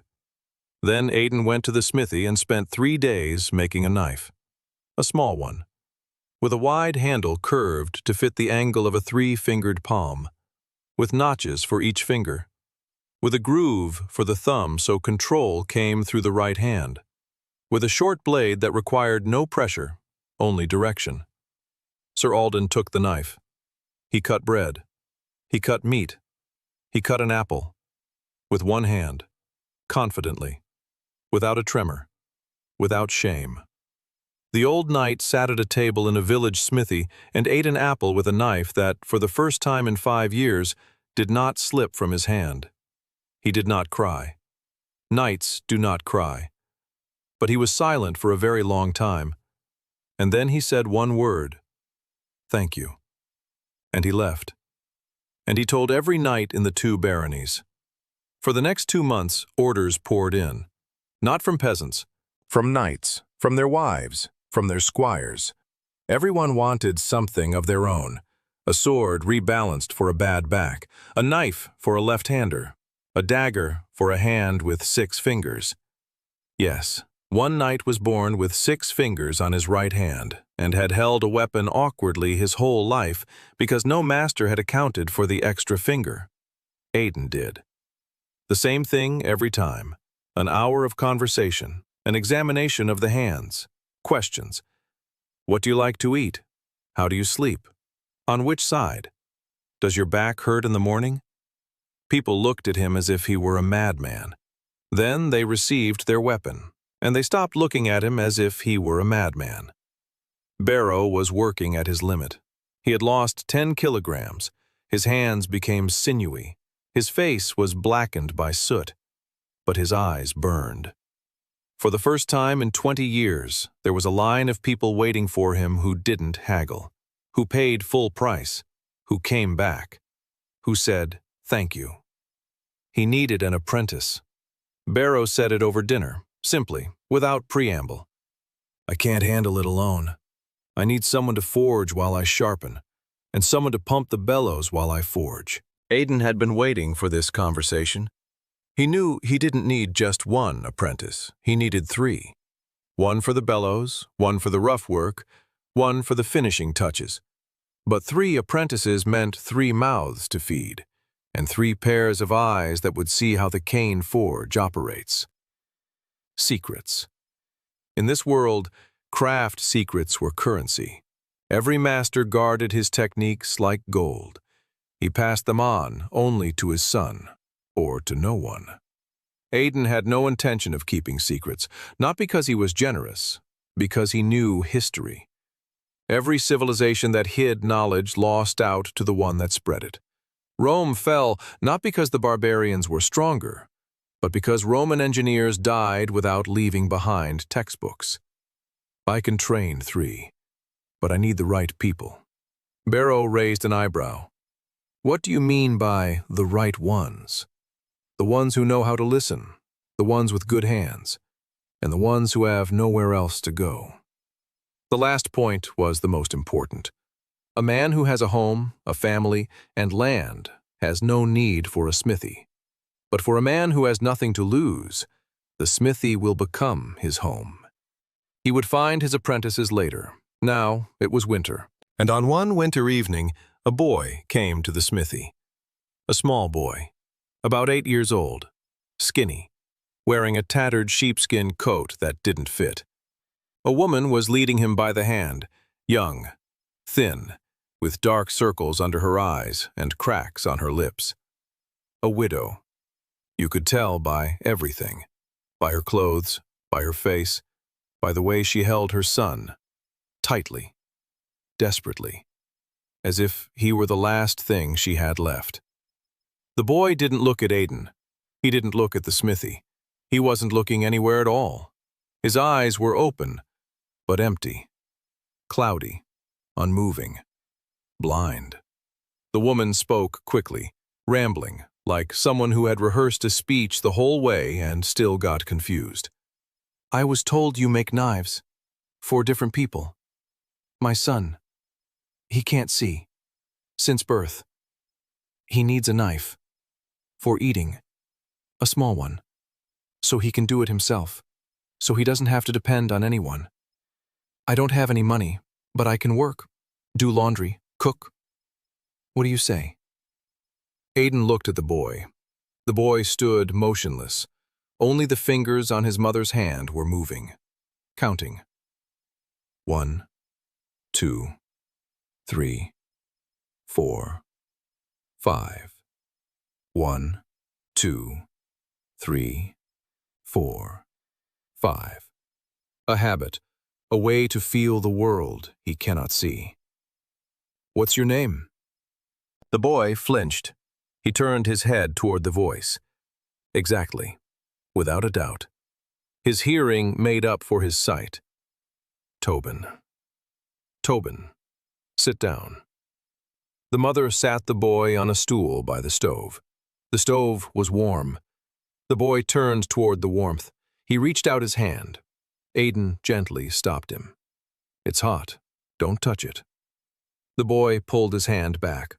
He nodded and froze. He waited. Aiden sat down beside him. 2 hours. He talked with Tobin for 2 hours. What do you like to eat? Bread with butter. But there's no butter. How do you hold a spoon? Like this? The boy clenched an imaginary spoon. Tightly, with all 5 fingers, as if holding not a spoon, but a tool. Show me your right hand. A small palm. A callus at the base of the thumb. Calluses on the index and middle fingers. He helps his mother. Scrubs something. Scraping. Working with his hands even without looking. Where his fingers hurt, right here and here. The pads of his ring finger and pinky. Thin skin. Sensitive. Gets rubbed raw quickly. Aiden memorized it. Every detail, every curve of the palm, every callus, every movement. He worked for a week, alone, at night. Barrow offered to help. Aiden refused. It wasn't about help. It was about the precision that only he could provide. The knife turned out tiny. The blade was 6 centimeters long. The tang was 3 millimeters. The handle was carved to fit Tobin's palm exactly, to his grip, to his fingers, with a notch for the thumb, with a thickening under the little finger so his hand wouldn't slip. And on the back of the blade, from the tang to the middle, there was a groove, fine, even, tactile, so his finger could feel where the safe side ended and the sharp side began. So a blind boy could cut bread without fear of cutting himself. Tobin came with his mother a week later. Aiden placed the knife in his hand. Tobin gripped the handle. His fingers fell exactly into the notches. He ran the pad of his finger along the groove. He found the boundary. He turned the knife over. He found the blade, not with his finger, with the air. He simply held his palm up and felt the cold of the steel. Aiden placed the bread in front of him. Cut. Tobin pressed the blade against the crust. He pushed down. The knife slid into the bread easily, gently, effortlessly. The boy cut off a slice. Even. Neat. The first slice of bread in his life that he had cut himself. Tobin sat on a stool with the knife in one hand and the bread in the other, and cried. Quietly. Soundlessly. Tears simply streamed from his blind eyes. His mother fell to her knees. Leanne stood in the doorway. Maeve stood by the workbench. Yu-Na stood by the wall. They hadn't planned to come together. They just happened to be here, all 3 of them. And all 3 were silent. Aiden turned toward the forge, his back to everyone. Get out. Go. His voice was rough, hoarse, because if he'd spoken normally, his voice would have broken. His mother lifted her son, pressed him close. Tobin clutched the knife to his chest with both hands, like a treasure. It was quiet in the smithy. Only the coals crackled in the forge. Maeve was the first to break the silence. She sniffed, loudly, like a boy. She wiped her eyes with her sleeve and said, You're a fool. Do you know how much work like this costs? Yuna said nothing. She stood by the wall and looked at Aiden. In her dark eyes was something he had never seen before. Not respect, not gratitude. A decision. Something clicked into place inside her at that moment. Something snapped. The lock turned. The key fell into the slot. She turned and walked away, silently, as always. Winter had passed its midpoint and was rolling toward spring. The snow began to melt at the edges of the roads, the streams swelled, the air smelled of wet earth and something new. Hope. Or trouble. Aiden turned 12, a real 12. His body was growing, his shoulders had broadened, his arms had grown stronger. He could already stand at the forge for 4 hours without a break. He could lift a medium hammer and work with it for half an hour. He could hold tongs with a red-hot workpiece and not tremble. 6 months ago, that had been impossible. His body was catching up to his mind, slowly, but catching up. The system was based on metallurgy, rank F, progress 38.2%. The setbacks had become shorter, day-long, not 3-day-long. Half a day of heat, a night of nightmares, and back to the forge. His body had adapted, or the system had decided he deserved it. Captain Corvin arrived in early March, not alone. A girl was with him, 19 years old, short, dark hair, a scar across her right eyebrow, thin, old, a hard face, a sharp chin, gray eyes, angry, not by nature, by habit. She dismounted in a single motion, quick, precise. Like someone who spends more time in the saddle than on their feet, a short sword at her belt. In her hand, nothing. Her hands were empty, but they weren't relaxed, fingers slightly bent, ready for anything. Ashley Corvin, the captain's daughter. Corvin introduced her briefly. My daughter, assigned as Master Kane's bodyguard by order of House Ashford. Barrow raised an eyebrow. Is Master Kane me or my son? Corvin looked at him without a smile. Both. Ashley stood and looked at the forge, at the bellows, at the anvil, at the 12-year-old boy in a knee-length apron with hands black with soot. Her face was like a stone wall. She turned to her father. You've assigned me as a nanny to a child. I've assigned you to a master who makes weapons worth more than your horse. Ashley pressed her lips together. The muscles on her cheekbones tensed. She wanted to say something sharp, but she didn't. Because it was her father, and because it was an order, and because Captain Corvin's daughter did not question orders, not even the ones she didn't like. She nodded, briefly, dryly, like the blow of a blade. Corvin left. Ashley stayed. For the first 3 days, she didn't speak to Aiden, at all. She stood by the smithy door. She sat on a log in the yard. She walked around the house. She checked the road. She slept in the barn on the hay. She ate what Leanne gave her, and she remained silent. Her silence wasn't resentful. It was professional. She was doing her job, guarding, and she didn't consider it necessary to interact with the person she was guarding. Aiden didn't pressure her. He worked, he forged, he designed. He taught his father, he sketched with Maeve, and he watched Ashley. Because he was an engineer, and an engineer observes. She trained every morning, until dawn. She thought no one was watching. She'd go out to the vacant lot behind the smithy and work with her sword. An hour and a half, non-stop. Chopping, stabbing, blocks, dodges, rolls, series of strikes against an imaginary opponent. She was good. Really good. Fast, technical, precise. But Aiden saw a problem. She fought with her right hand. Right-handed stance, right-handed swing. All the combinations were for the right hand. But when she picked up a fallen stone, she picked it up with her left. When she scratched the back of her head, she scratched with her left. When she held the scabbard, she held it with her left. She was left-handed. And she'd been taught as a right-hander, because all the teachers were right-handed, and all the swords were for right-handers, and no one had noticed in 19 years. Or they had noticed and didn't bother to change it, because what difference does it make how a girl fights?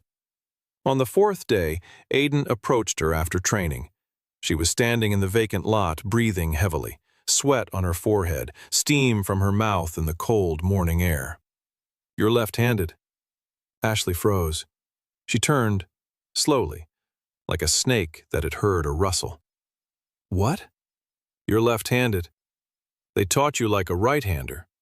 That's why you lose half a second on every first strike. Your right hand starts the movement, but your body wants to start with the left. Conflict, a half-second delay. Against a good fighter, that's a death sentence." Ashley looked at him. A 12-year-old boy stood before her and said things that no instructor had ever told her in 10 years of training. "How do you know?" "I've been watching you for a week." She opened her mouth, closed it, clenched her fists. Her face turned red.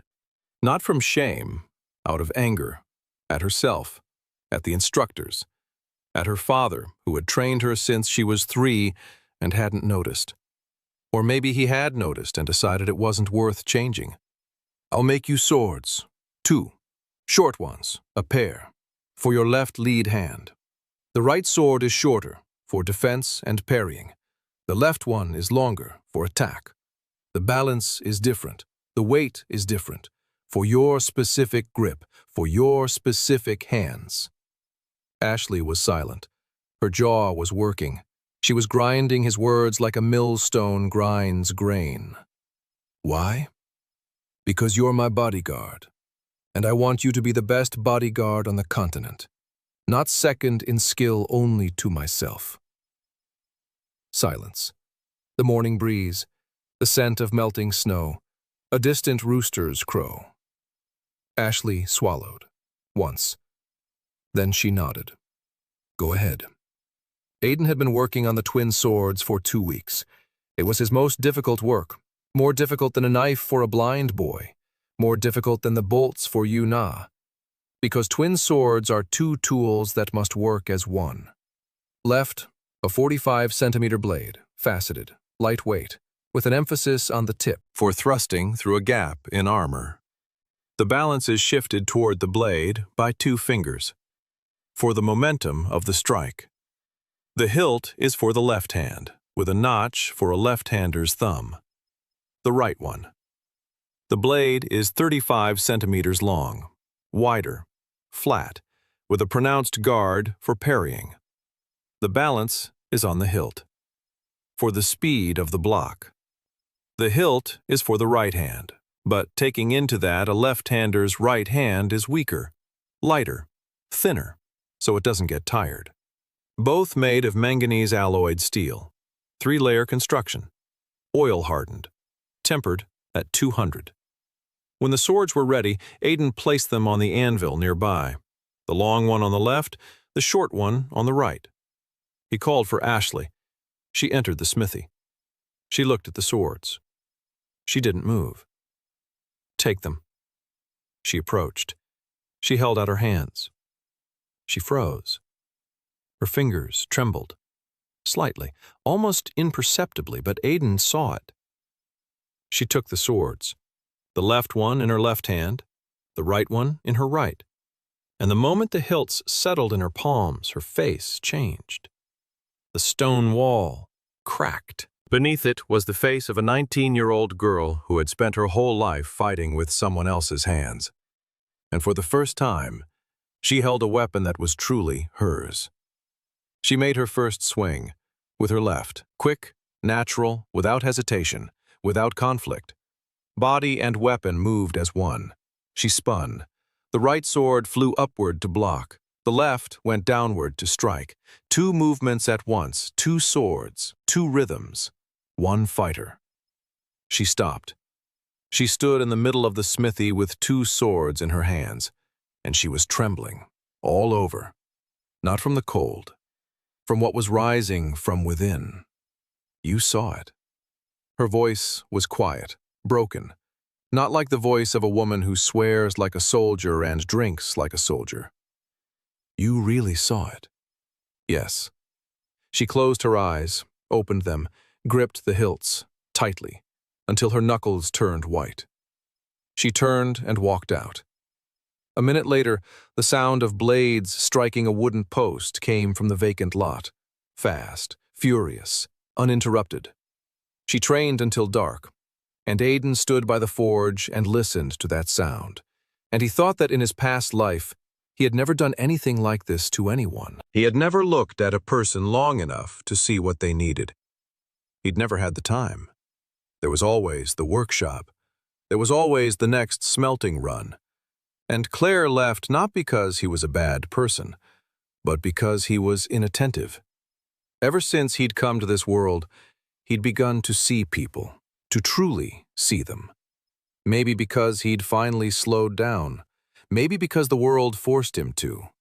Maybe because an 11-year-old body has less pride and more room for someone else's pain. Something clicked in his head. Metallurgy, rank F, progress 44.7%. Progress was picking up speed. The system wasn't just reacting to the quality of the steel, it reacted to who the steel was for. Spring brought mud. The roads turned to slush. Streams overflowed their banks. And with the spring mud, Bren Holloway arrived in Grimes Fort. Aiden heard about her before he saw her. Maeve came running in the morning, eyes wide.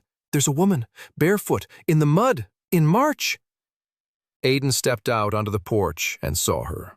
Tall, fair-haired, thin, a gray robe, bare feet ankle-deep in icy spring mud. She walked straight down the road without looking back. A canvas bag on her shoulder, something rectangular in the bag. Books. She reached the blacksmith shop, stopped, looked at the sign, at the forge smoking behind the wall, at the 12-year-old boy on the porch. "I was told a blacksmith lives here who understands metal like no one else." Who said that? People on the road. Lots of people. "Why do you need a blacksmith?" "I don't need a blacksmith. I need someone who can read this." She took a bundle out of her bag, unwrapped it. A clay tablet. Old. Very old. Broken into 3 pieces and neatly put back together. The surface was covered with tiny marks. Not letters, not runes. Something else. Schematic, like drawings, or like chemical formulas, if chemical formulas had been drawn with a stick on wet clay 3,000 years ago. Aiden took the tablet in his hands, heavy, cold, and the moment his fingers touched the clay, something happened. Deep inside, not in his head, in his stomach, beneath his ribs, hot, brief, like an electric shock, not painful, recognizing, as if he'd met an old acquaintance on a strange street. A line flashed in his mind, not a number, not a rank. It just flashed, once, and then it faded. "Where did you find that?" Bren Holloway sat down on the step, bare feet on the wet ground, blue from the cold. She didn't pay any attention to it. "I am a former nun of the Order of the Holy Hammer. 6 years in the convent, 3 dead languages, ancient texts, H-chronicles, annals. I can read what no one has read in 500 years. And then I saw the abbot selling relics to a merchant from the capital. Gold-embellished items for silver, handwritten books for copper. And I spoke up about it. Silence. They expelled her, called her a heretic, a liar, thrown out of the only home she had, with 1 bag, with 3 books, and with that tablet she found in the monastery's basement behind boxes of rancid oil. No one could read the tablet, because the language on it had been dead for 3,000 years. But Bren read part of it, 3 words out of 30, and those 3 words were sleeping, iron, blacksmith. Aiden placed the tablet on the workbench, carefully, as one places a fragile object that could change everything. "You can translate the rest." "I can. I need time. I need my books. I need a table, light, and shelter, because I have nowhere else to go." Leanne stood in the doorway of the house and heard the entire conversation. She went out, silently. She hot water from the tub into a wooden trough. She took out clean rags to bandage her legs. She placed the trough in front of Bren. First the legs, then the talking. Bren looked at Leanne, at the hot water, at the rags, and for the first time in 6 months since her expulsion from the convent, she cried. Quietly, soundlessly, like Tobin. Tears on her cheeks and not a single sob. Bren settled into the shed's annex, a small room with a bench, a table, a candle, books, a sign. She worked on the translation every evening. During the day, she helped Leanne, washing, cooking. She gathered herbs. Her hands were clumsy, bookish, unaccustomed to hard work, but stubborn. She did everything she was given and never once complained. Aiden came to her every evening. He sat on the floor. He watched as she ran her fingers over the tablet and whispered words in a dead language. "What have you understood so far?" She spoke slowly, carefully, like someone walking on thin ice. "It's not just a tablet. It's a set of instructions. It describes something that lies underground, something metallic, very large. And very old. 3,000 years, maybe more. The text speaks of someone who is coming, a blacksmith, who can work with this metal, who can awaken it, or put it back to sleep. Sleeping iron. Yes. The tablet says it has awakened 6 times, and 6 times the blacksmith came, and 6 times the blacksmith couldn't handle it. What does couldn't handle it mean? She looked at Aiden for a long time. In the candlelight, her face was pale, tired, beautiful with that kind of beauty that appears in people who have suffered a lot and haven't become bitter, gone mad. Every time the blacksmith tried to work with the metal directly, alone, without help, without people around him. And every time the metal broke him. Because it's not just metal. It's something that can think, or could once, and it's trying to remember through whoever touches it. Aiden sat on the floor and felt the hairs on the back of his neck stand on end. 6 blacksmiths before him. 6 had gone mad their minds. He is the 7th. There are names. She nodded.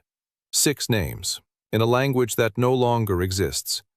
But there is a 7th, the last one, written in a different hand, later, as if someone had added a line hundreds of years after the rest. What language? She picked up the tablet, held it up to the candle, pointed.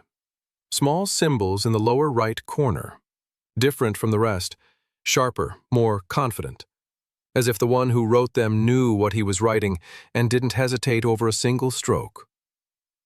Adam Kane. Aiden froze. 2 words. His real name. A name from another world, written on a clay tablet 3,000 years ago. Bren looked at him, calmly. She had already weathered the initial shock of those words alone. Now she was waiting for his reaction. Aiden was silent for a long time. The coals in the furnace behind the wall crackled. The wind rustled across the roof. Far to the south, a wolf howled. Then he laughed quietly. Not a happy laugh, not a bitter one. Weary, like a man who had walked a long way and finally reached his destination, only to discover that it was not the end, but the beginning. So I had an appointment here. Bren nodded. It looked that way. He stood up, brushed the dust off his knees, looked at the plaque, at the name that was his name and yet had been written before he was born. Then let's get to work properly. A year. Exactly a year had passed since that night when lightning struck the forge and Adam Kane woke up in Aiden's body. 12 months, 365 days at the forge. The Kane forge had changed. The double bellows with a valve maintained a steady 1,100 degrees. The new lining of fire clay that Aiden had found by the river held the temperature 3 times longer than the old one. 3 apprentices worked in shifts, 2 boys from neighboring villages, orphans, hungry. with skilled hands and empty eyes that, after a month by the forge, filled with purpose. And the third, Tobin, a blind boy. He came on his own, 2 months after the knife. He stood in the doorway of the forge and said, "I want to work." Aiden sat him down at the bellows.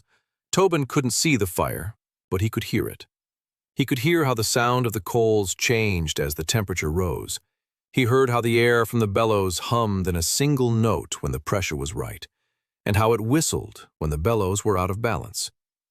A week later, Tobin was pumping the bellows better than the sighted apprentices. A month later, he could tell by the sound when the metal in the furnace had reached the right temperature. Barrow watched this and shook his head, but not out of disbelief, out of admiration. The village was growing, not in population, in prosperity. Money from orders flowed in a steady stream. Barrow rebuilt the house, added a room, bought a cow.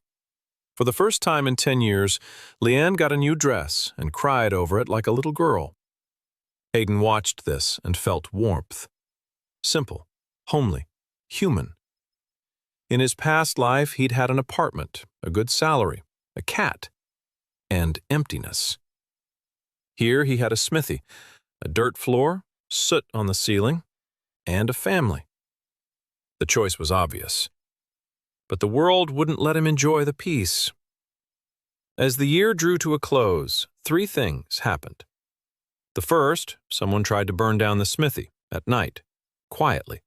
2 of them, over the fence, with torches and a barrel of oil. Ashley heard them before they climbed over. She was a light sleeper, like a cat. She knocked the first one unconscious with the hilt of her sword to the temple. The second one ran. She caught up to him in 20 paces. The twin swords flashed in the moonlight. The mercenary stopped, dropped the torch, raised his hands. Ashley brought him to Barrow. Aiden interrogated him. A 12-year-old boy was interrogating a grown man, and the man answered, because Ashley stood nearby with 2 swords and a look that promised nothing good. The mercenary was a nobody, a drifter, hired by a man in a gray cloak at the tavern for 10 silver pieces. Burn down the smithy. Don't touch the boy. Just the smithy. The Valgreaves. They hadn't backed down. They'd waited a year, and now they'd made their presence known. The second thing, people had started disappearing on the road between Grimesfort and the city. 2 in a month. A cloth merchant, a farmer with flour. Both were heading to the Kane smithy. Neither made it. No bodies were found. It wasn't a robbery, it was strangulation, slow, methodical. The Valgrave estate blocked the roads, not with an army, not with armored men, with quiet people in gray cloaks, with fear. Third thing, Lady Ashford sent a letter, a short one, neat handwriting on fine parchment, 4 lines. Aiden read them 3 times. Father is negotiating my marriage to House Marshfield. I don't want to, but the house has no money to refuse. There was no signature, just a small drawing in the corner. A folding knife, with a loop. His knife. Aiden stood in the smithy with the letter in his hands and thought, not about feelings, about strategy. If Sarah marries Marshfield, it's not a disaster for Aiden personally. Marshfield is a weak house. Sarah would become the wife of an old knight with bad knees. She would spend her life in a castle with no money and no purpose. But for House Ashford, it would be a disaster, because Marshfield cannot protect the Ashfords from the Valgreaves. And that means the Ashfords are looking for any source of income, even selling their daughter. And that means the Ashfords are weak. And that means the Ashfords' protection of the Kane family is worth less and less with each passing day. The situation had to be changed, radically, quickly, irrevocably. Aiden sat down to the blueprints. He didn't sleep for 3 nights. On the morning of the 4th, he called for Maeve. She came. She wiped the flour from her cheeks.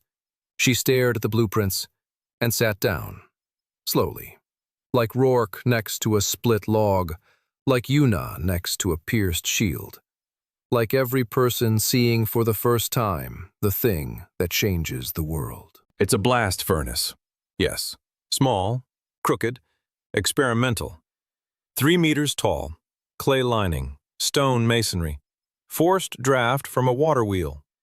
It'll work like crap for the first 20 smeltings. But it'll work, and it won't produce pig iron.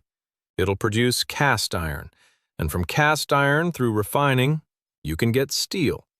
Real steel, stable steel, predictable. As much as we need. Maeve looked at the blueprints and her fingers trembled. Not from fear, from greed. Engineering greed.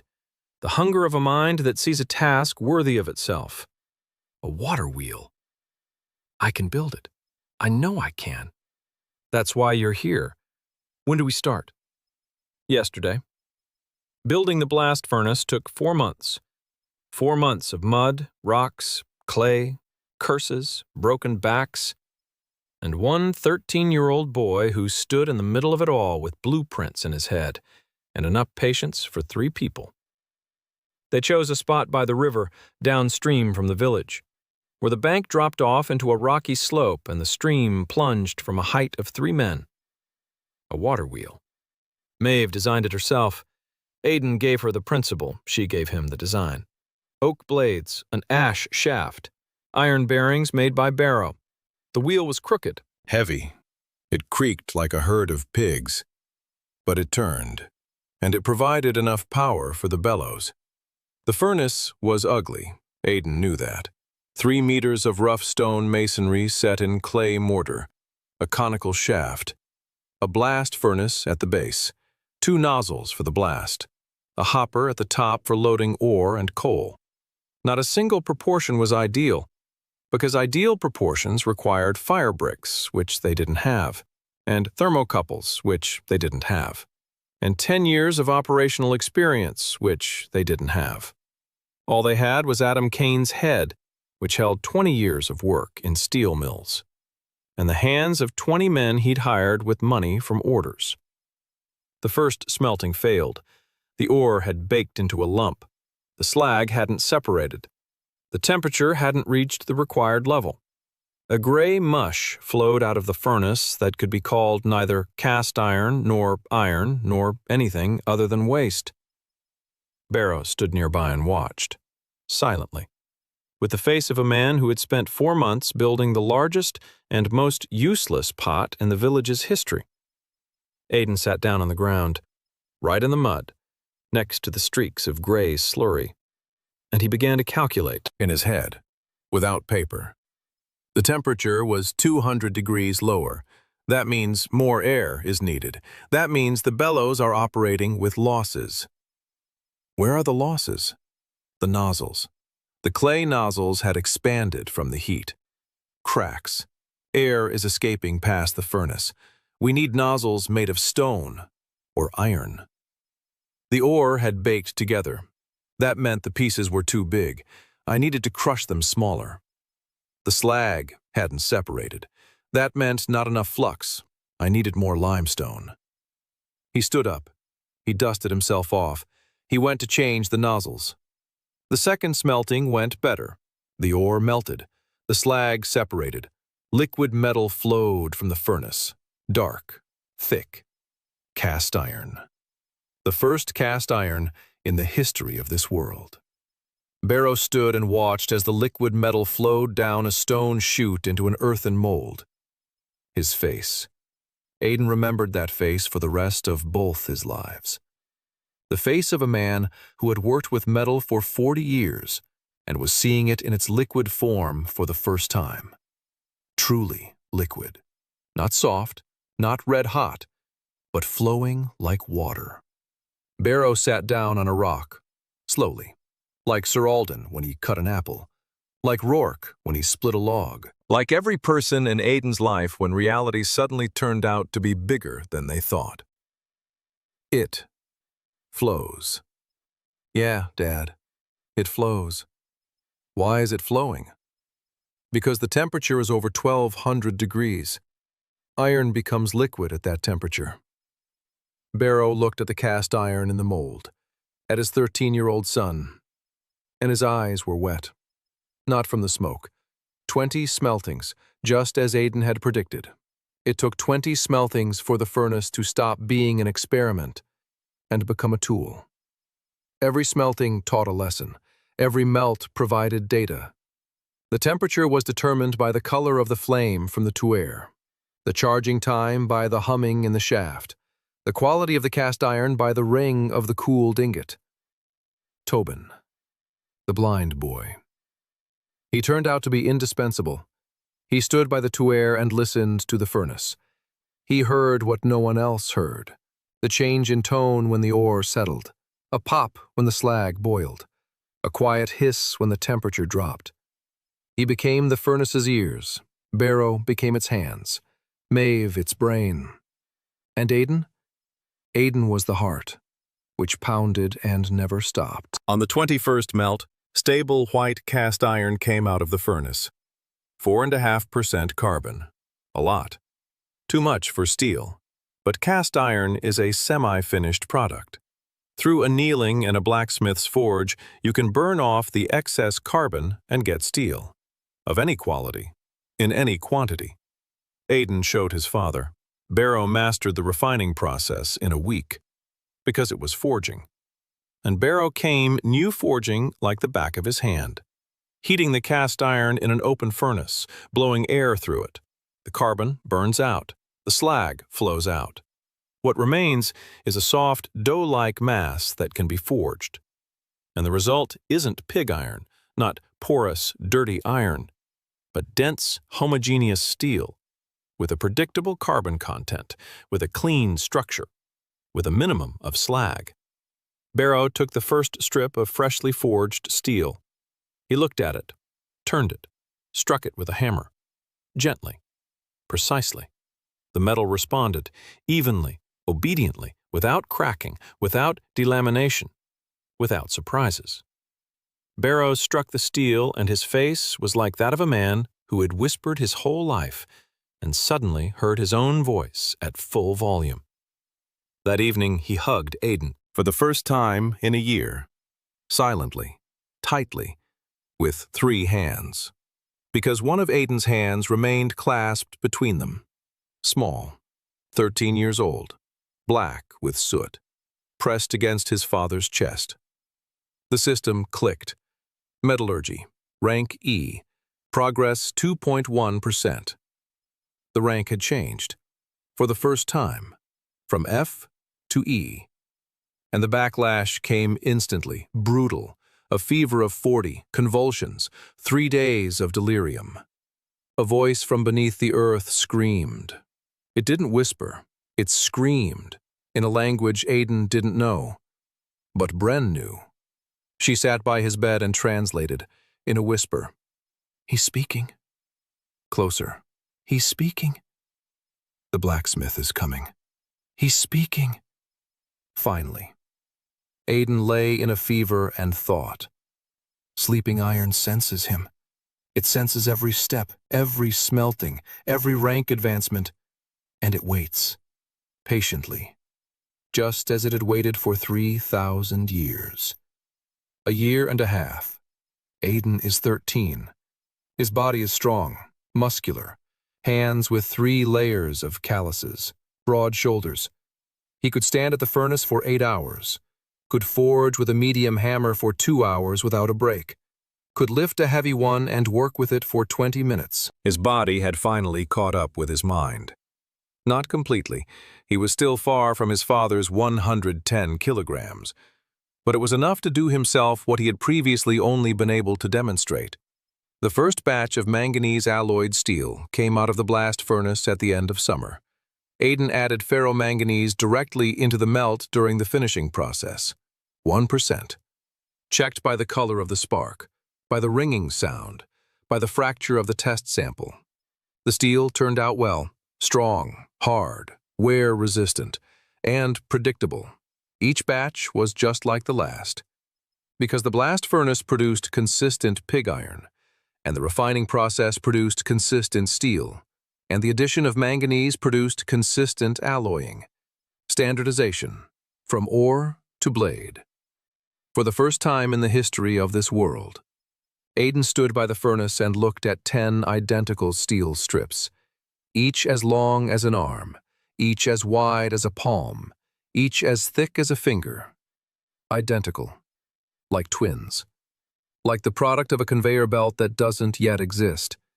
These strips could be made into anything: swords, bolts, spearheads, or 100 identical crossbow bolts with faceted alloy tips. Standardized. Interchangeable. For a specific crossbow, for a specific grip, for a specific archer. He called for Yuna. She came, silently, as always, with a crossbow on her back, which, over the past year and a half, had become something else. A new steel bow, a new trigger mechanism, a new stock. All Aiden's work, all tailored to her hands, to her eye, to her style. She was the best archer in the 3 baronies, perhaps on the entire continent. And she was his archer, though neither of them ever said it out loud. Here, he showed her the box, wooden, divided into compartments, 100 compartments, a bolt in each, a faceted tip made of alloy steel, an oak shaft, feathers made of goose quills, each checked against a template, each weighed, each balanced. 100 of them, all identical. Yuna stood over the box and looked, for a long time, silently. Then she picked up one bolt, turned it over in her fingers, checked the tip, checked the fletching. She loaded it into the crossbow, raised it, aimed at a shield 50 paces away. Fired. The bolt hit the center. She took the second one, fired. Close. The third. Close. 3 bolts in a circle the size of a coin. From 50 paces, without a pause between shots, because every bolt flew to the same spot as the one before. She lowered the crossbow, turned to Aiden, and said 2 words. "I'm yours." Not a marksman, not a guard, not a mercenary. Yours. Aiden looked at her, at this 17-year-old girl with black hair and a straight back, and eyes in which something burned that he had never seen before. Not love, not yet. Determination. Absolute, unconditional. She had chosen, and she hadn't chosen lightly. He nodded and said nothing more, because between people who understand the exact nature of things, there are no unnecessary words. Captain Corvin arrived a week later.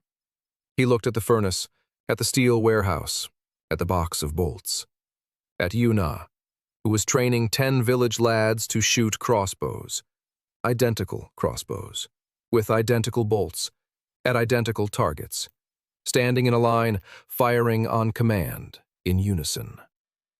Corvin stood and watched, and his face was the face of a soldier who had fought with sword and spear for 20 years, and suddenly realized that the world had changed while he wasn't looking. How many archers can you arm? Right now? 50 in 3 months? 100 in 6 months? Against how many plate-armored soldiers? Aiden fell silent. He knew the answer, but the answer was heavy, like a stone, like a cast-iron ingot, like a truth that changes the world and cannot be taken back. 20 archers with these bolts will take down 40 heavily armored men, at a distance of 100 paces, in 3 minutes. Corvin sat down, just as everyone else had, slowly, heavily, like a man whose ground has suddenly vanished from under his feet. You understand what that means? Yes. It means the end of heavy cavalry, the end of nightly charges, the end of a world in which a man on a horse, clad in 3 millimeters of steel, was invulnerable to everyone except another man on a horse. Corvin looked at the boy, at the 13-year-old boy who had just described the death of an era. The Valgreaves won't stop. When they find out, they already know. The gray man? He hasn't disappeared. He simply stopped coming in person. But his people were everywhere, on the roads, in the villages, at the fairs. They listened. They watched. They counted, and they reported. House Valgrave knew about the furnace, about the steel, about the bolts, and House Valgrave was preparing a response. Corvin left. A week later, a detachment arrived from Ashford Castle, 20 guards, with swords forged by Kane, under the command of Ashley Corvin, who, in a year and a half, had transformed from a vicious bodyguard into the best dual sword fighter in 3 baronies. She stood at the workshop gate and said, "We're here." Grimes Fort was no longer a village. It had become a fortress. Autumn of the 2nd year. The leaves had turned yellow. The air had grown cold and crisp. Frost lay on the grass in the mornings. And in the mornings, news arrived. Bad news. House Valgrave had made its move, not with an army, not yet, through politics. Lord Cassius Valgrave had sent an embassy to the king's court with a demand. Aiden Kane, a vassal of the Ashfords, was forging weapons that violated God's order, weapons that allowed a peasant to kill a knight. This is heresy. This is a rebellion against the social order. This is a crime against the crown. The demand was simple. Close the smithy, confiscate the forge, hand the boy over to House Valgrave for upbringing. Fine words, behind which lay one thing. Take Aiden away, or destroy him. Garrett brought the news, pale, sweaty, riding a worn-out horse. He burst into the workshop in the middle of the day and spoke quickly, rambling, like a man who was very afraid. Aiden listened, calmly, standing by the forge with a hammer in his hand, 13 years old, an apron down to his knees, soot on his cheeks, and the icy composure of a 40-year-old engineer who had seen corporate wars and knew that panic doesn't help. "How much time do we have?" Garrett swallowed. 2 months, maybe 3, until the embassy reaches the king, until the king decides, until the reply comes back. That's enough. For 2 months, Aiden worked non-stop, 20 hours a day, 4 hours of sleep. Leanne begged him to lie down.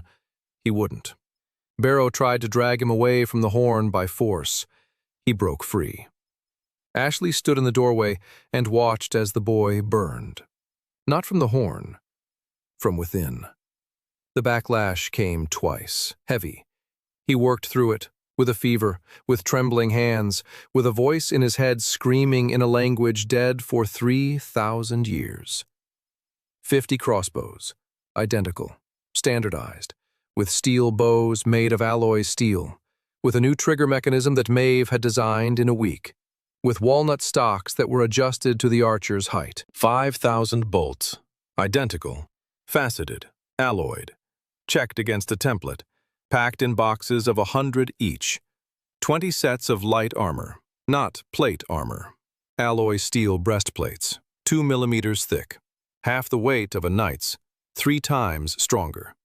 Underneath, a quilted linen undershirt, nothing on top. An archer doesn't need full protection. An archer needs freedom of movement.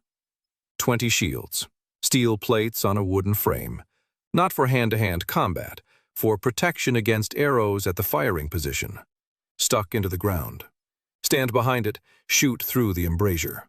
Yonah trained the archers every day, from dawn till dusk, loading, aiming, firing, reloading, again, and again, and again, until the movements became automatic, until the body stopped thinking and started doing. 3 shots a minute, then 4, then 5. By the 6th week, the best archers were firing 6 accurate shots per minute at 50 paces. 20 shooters, 6 shots per minute each, 120 bolts per minute. Faceted, alloyed, piercing 3 millimeters of steel.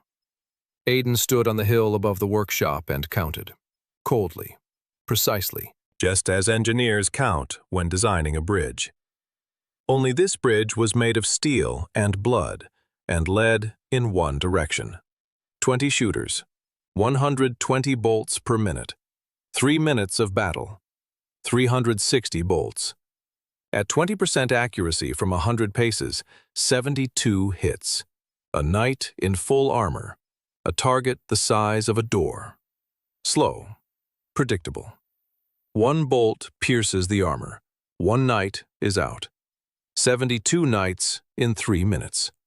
The Valgreaves have 1,000, but they won't send 1,000.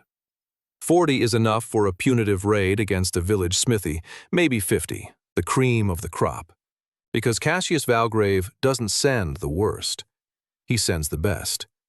Because it's a matter of honor. And these best men will take the road to Grey Ford, the only ford across the Frostmoor River within a 20-mile radius. And on the other bank, 20 archers will be waiting, with identical crossbows, with identical bolts, and with a blacksmith's boy in the rear, who sits by the field forge and sharpens spare arrowheads. Corvin arrived 3 days before the news came. Lord Cassius Valgrave has set out, without waiting for the king's reply. 40 squires, full armor, heavy horses. The Valgrave banners. A black wolf on a red field. Destination, Grimes Fort. Corvin brought 20 guards with him, all House Ashford could muster, with swords, with spears, with the resolve of men who have nowhere to retreat. Because if Valgrave takes Grimes Fort, House Ashford is finished. Aiden stood in the workshop. His men surrounded him, Barrow by the horn, Leanne at the door with a bundle of medicines and bandages, Maeve by the water wheel, Una with a crossbow, Ashley with dual swords, Bren with a tablet in his bag, Tobin by the bellows. 3 apprentices, 20 archers, 20 guards. 1 village, against 40 of the continent's finest armored warriors. Aiden looked at each one by one, at every face, at every pair of eyes. And he saw the same thing in them, not fear, readiness. They believed, not in victory, in him. In the boy who makes tools for specific people, who sees everyone, who has never made a single thing in vain. We're heading to Grey Ford. Grey Ford. Winter dawn. Fog over the frozen Frostmoor River. The ice is thin, unreliable, not for heavy cavalry. Only a ford. A rocky bottom, water up to the horses' waists, a narrow passage. 10 horses in a row. No more. On the western bank, Aiden looked at the fog and thought about bridges. In a past life, he had designed steel for bridges, for things that connect. Now he stood on the bank and waited for the people who would come across the water to destroy everything he had built. The irony was bitter. The position was ready. 20 Una archers on the hill 100 paces from the ford, behind shields, in light armor, each with a crossbow and 100 bolts. 20 of Corvin's guards in a line behind the archers, with swords forged by Kane, with short spears, to finish off anyone if a plate-armored soldier broke through the archer's line. Ashley on the right, with twin swords, eyes like ice, calm, ready. Maeve by the field forge, a whetstone, spare arrowheads, tools for quick repairs. Bren on the hill, with a sign in her bag. She insisted, said she had to see. Leanne in the rear, a campfire, hot water, bandages, herbs. She didn't cry, didn't ask to stay, just came, because her place was with the people who might get hurt. Barrow stood next to Aiden, with a hammer. Not a battle hammer, a blacksmith's hammer. Because Barrow Kane wasn't a warrior. He was a blacksmith. And if anyone got to his son, he'd have to become something else. Sarah. Aiden saw her and froze. She was standing behind the line of archers in a simple travel dress with a shovel tucked into her belt. His shovel. She had arrived at night, alone, without a guard, without her father's permission. You shouldn't be here. I know. Leave. No. Why are you here? She looked at him, Green eyes, freckles, dirt under her fingernails. Because if Valgrave wins, they'll marry me off to whoever he chooses, and I want to see that it doesn't happen. Aiden wanted to argue. He didn't. There was no time. Because a sound came from the fog on the eastern shore, heavy, rhythmic, steady. Hooves. Dozens of hooves on the frozen ground. They were coming. 40 Valgrave House knights emerged from the fog like ghosts, black silhouettes against the gray sky, full armor, heavy horses, spears in their hands, banners, a black wolf on a red field. At the very front, on the largest horse, in the heaviest armor. Lord Cassius Valgrave, 34 years old, the finest knight on the continent, impeccable honor, impeccable cruelty. Visor raised, his face is exposed, handsome, cold, calm. He looked across the river at the 20 shields on the hill, at the small figures behind them, at the boy in a blacksmith's smock who stood behind the archers' backs and looked back at him. Cassius stopped his horse, raised his hand. The column halted. Silence. Only the wind. Only the crunch of ice on the river. Only the steam from the nostrils of 40 horses. Cassius spoke loudly, across the river. His voice carried far in the cold air. "Blacksmith, you can still leave. Give up your craft. Come with us. You'll live well. Work in the warmth. Forge for those who have the right to bear steel, not for peasants, not for women with crossbows, for knights, for those to whom God has granted that right." Aiden stood on the hill and felt the wind on his face, cold, biting, smelling of the river and iron. He thought of Tobin, of the blind boy who cuts bread with his knife, of Rourke, who chops wood without back pain, of Sir Olden, who eats an apple without dropping it, of the village elder who sat on a stool and didn't get up, of the village elder who was killed on the road for knew a boy who made good knives. He answered, not loudly, but his voice carried across the river. "No." Cassius nodded. Without surprise, without anger. He had expected that answer. Perhaps he had even wanted it.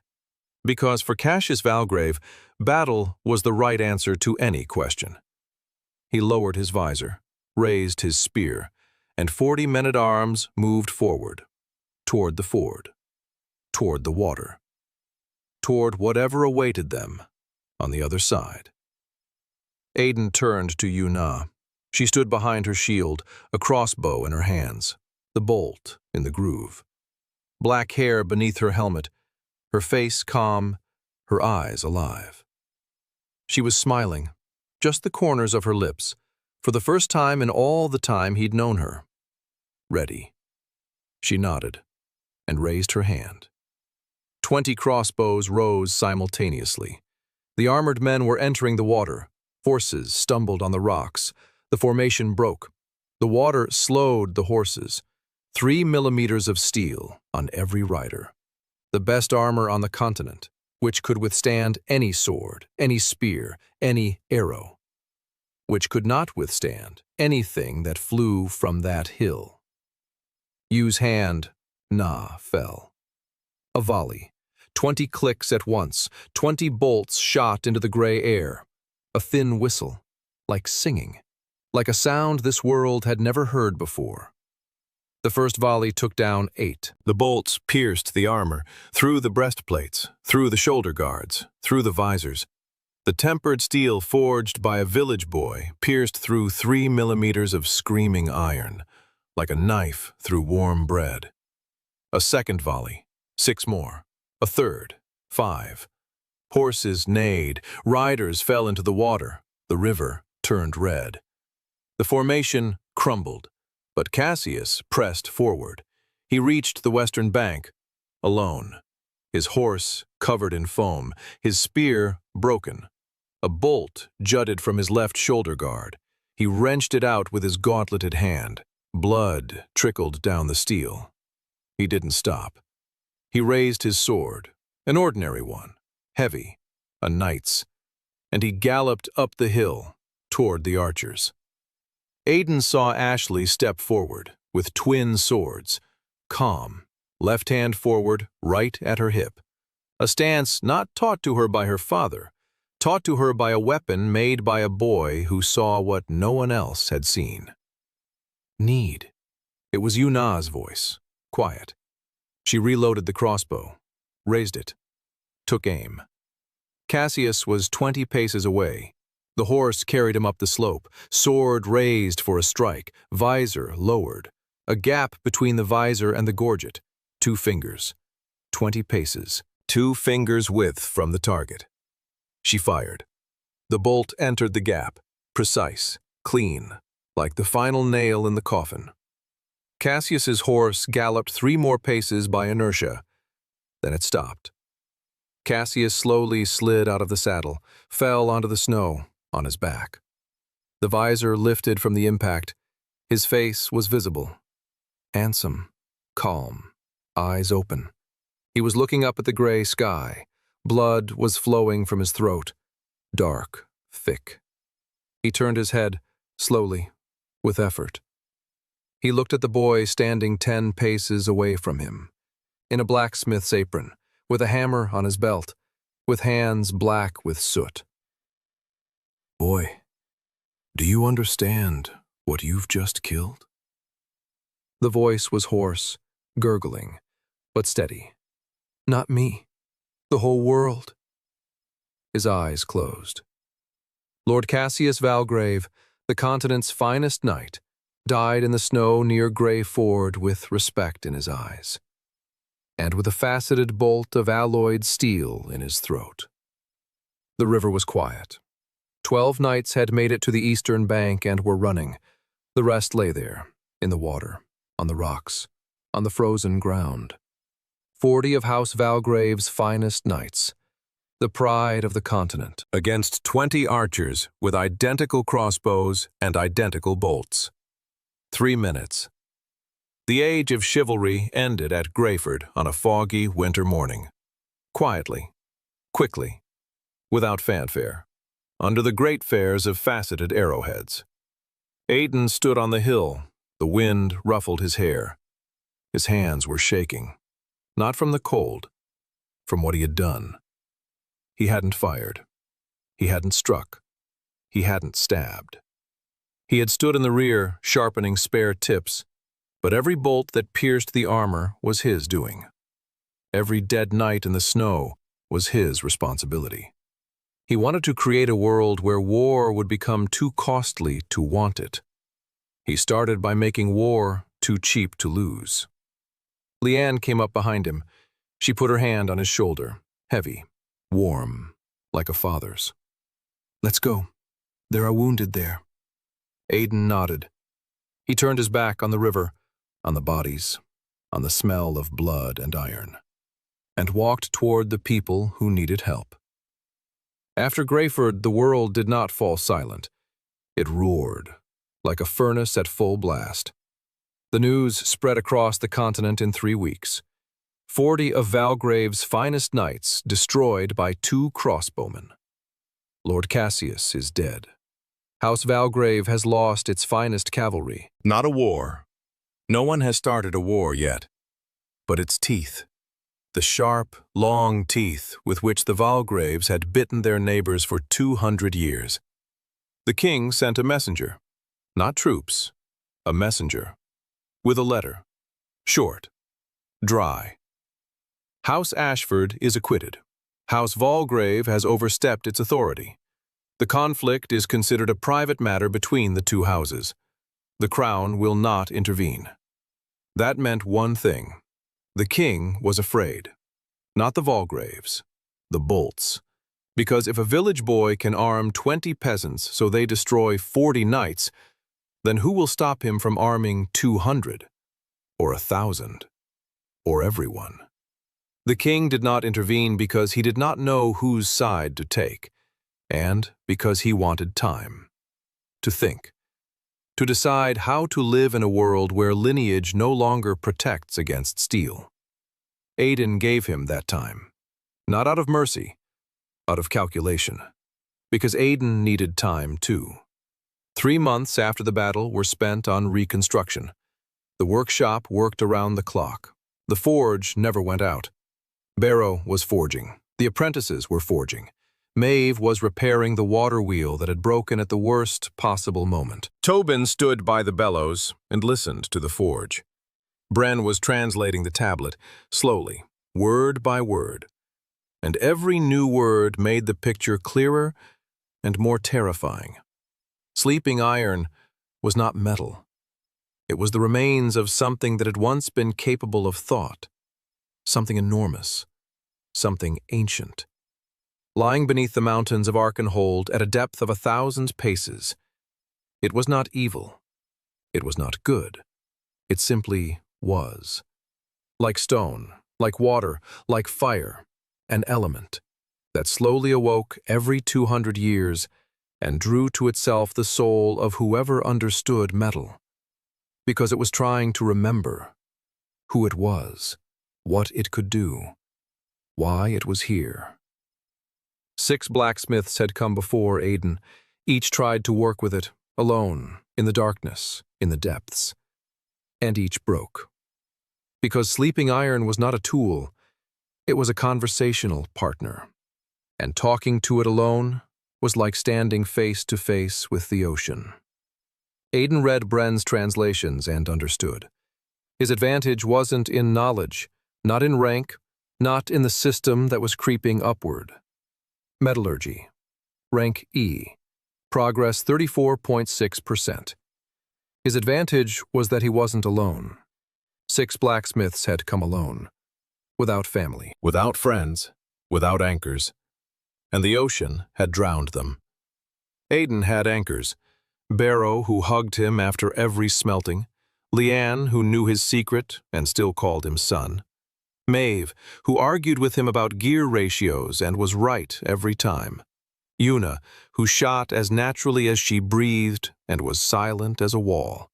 And in that silence, there was more loyalty than in any words. Ashley, who fought with 2 swords, and for the first time in her life, felt that she was seen.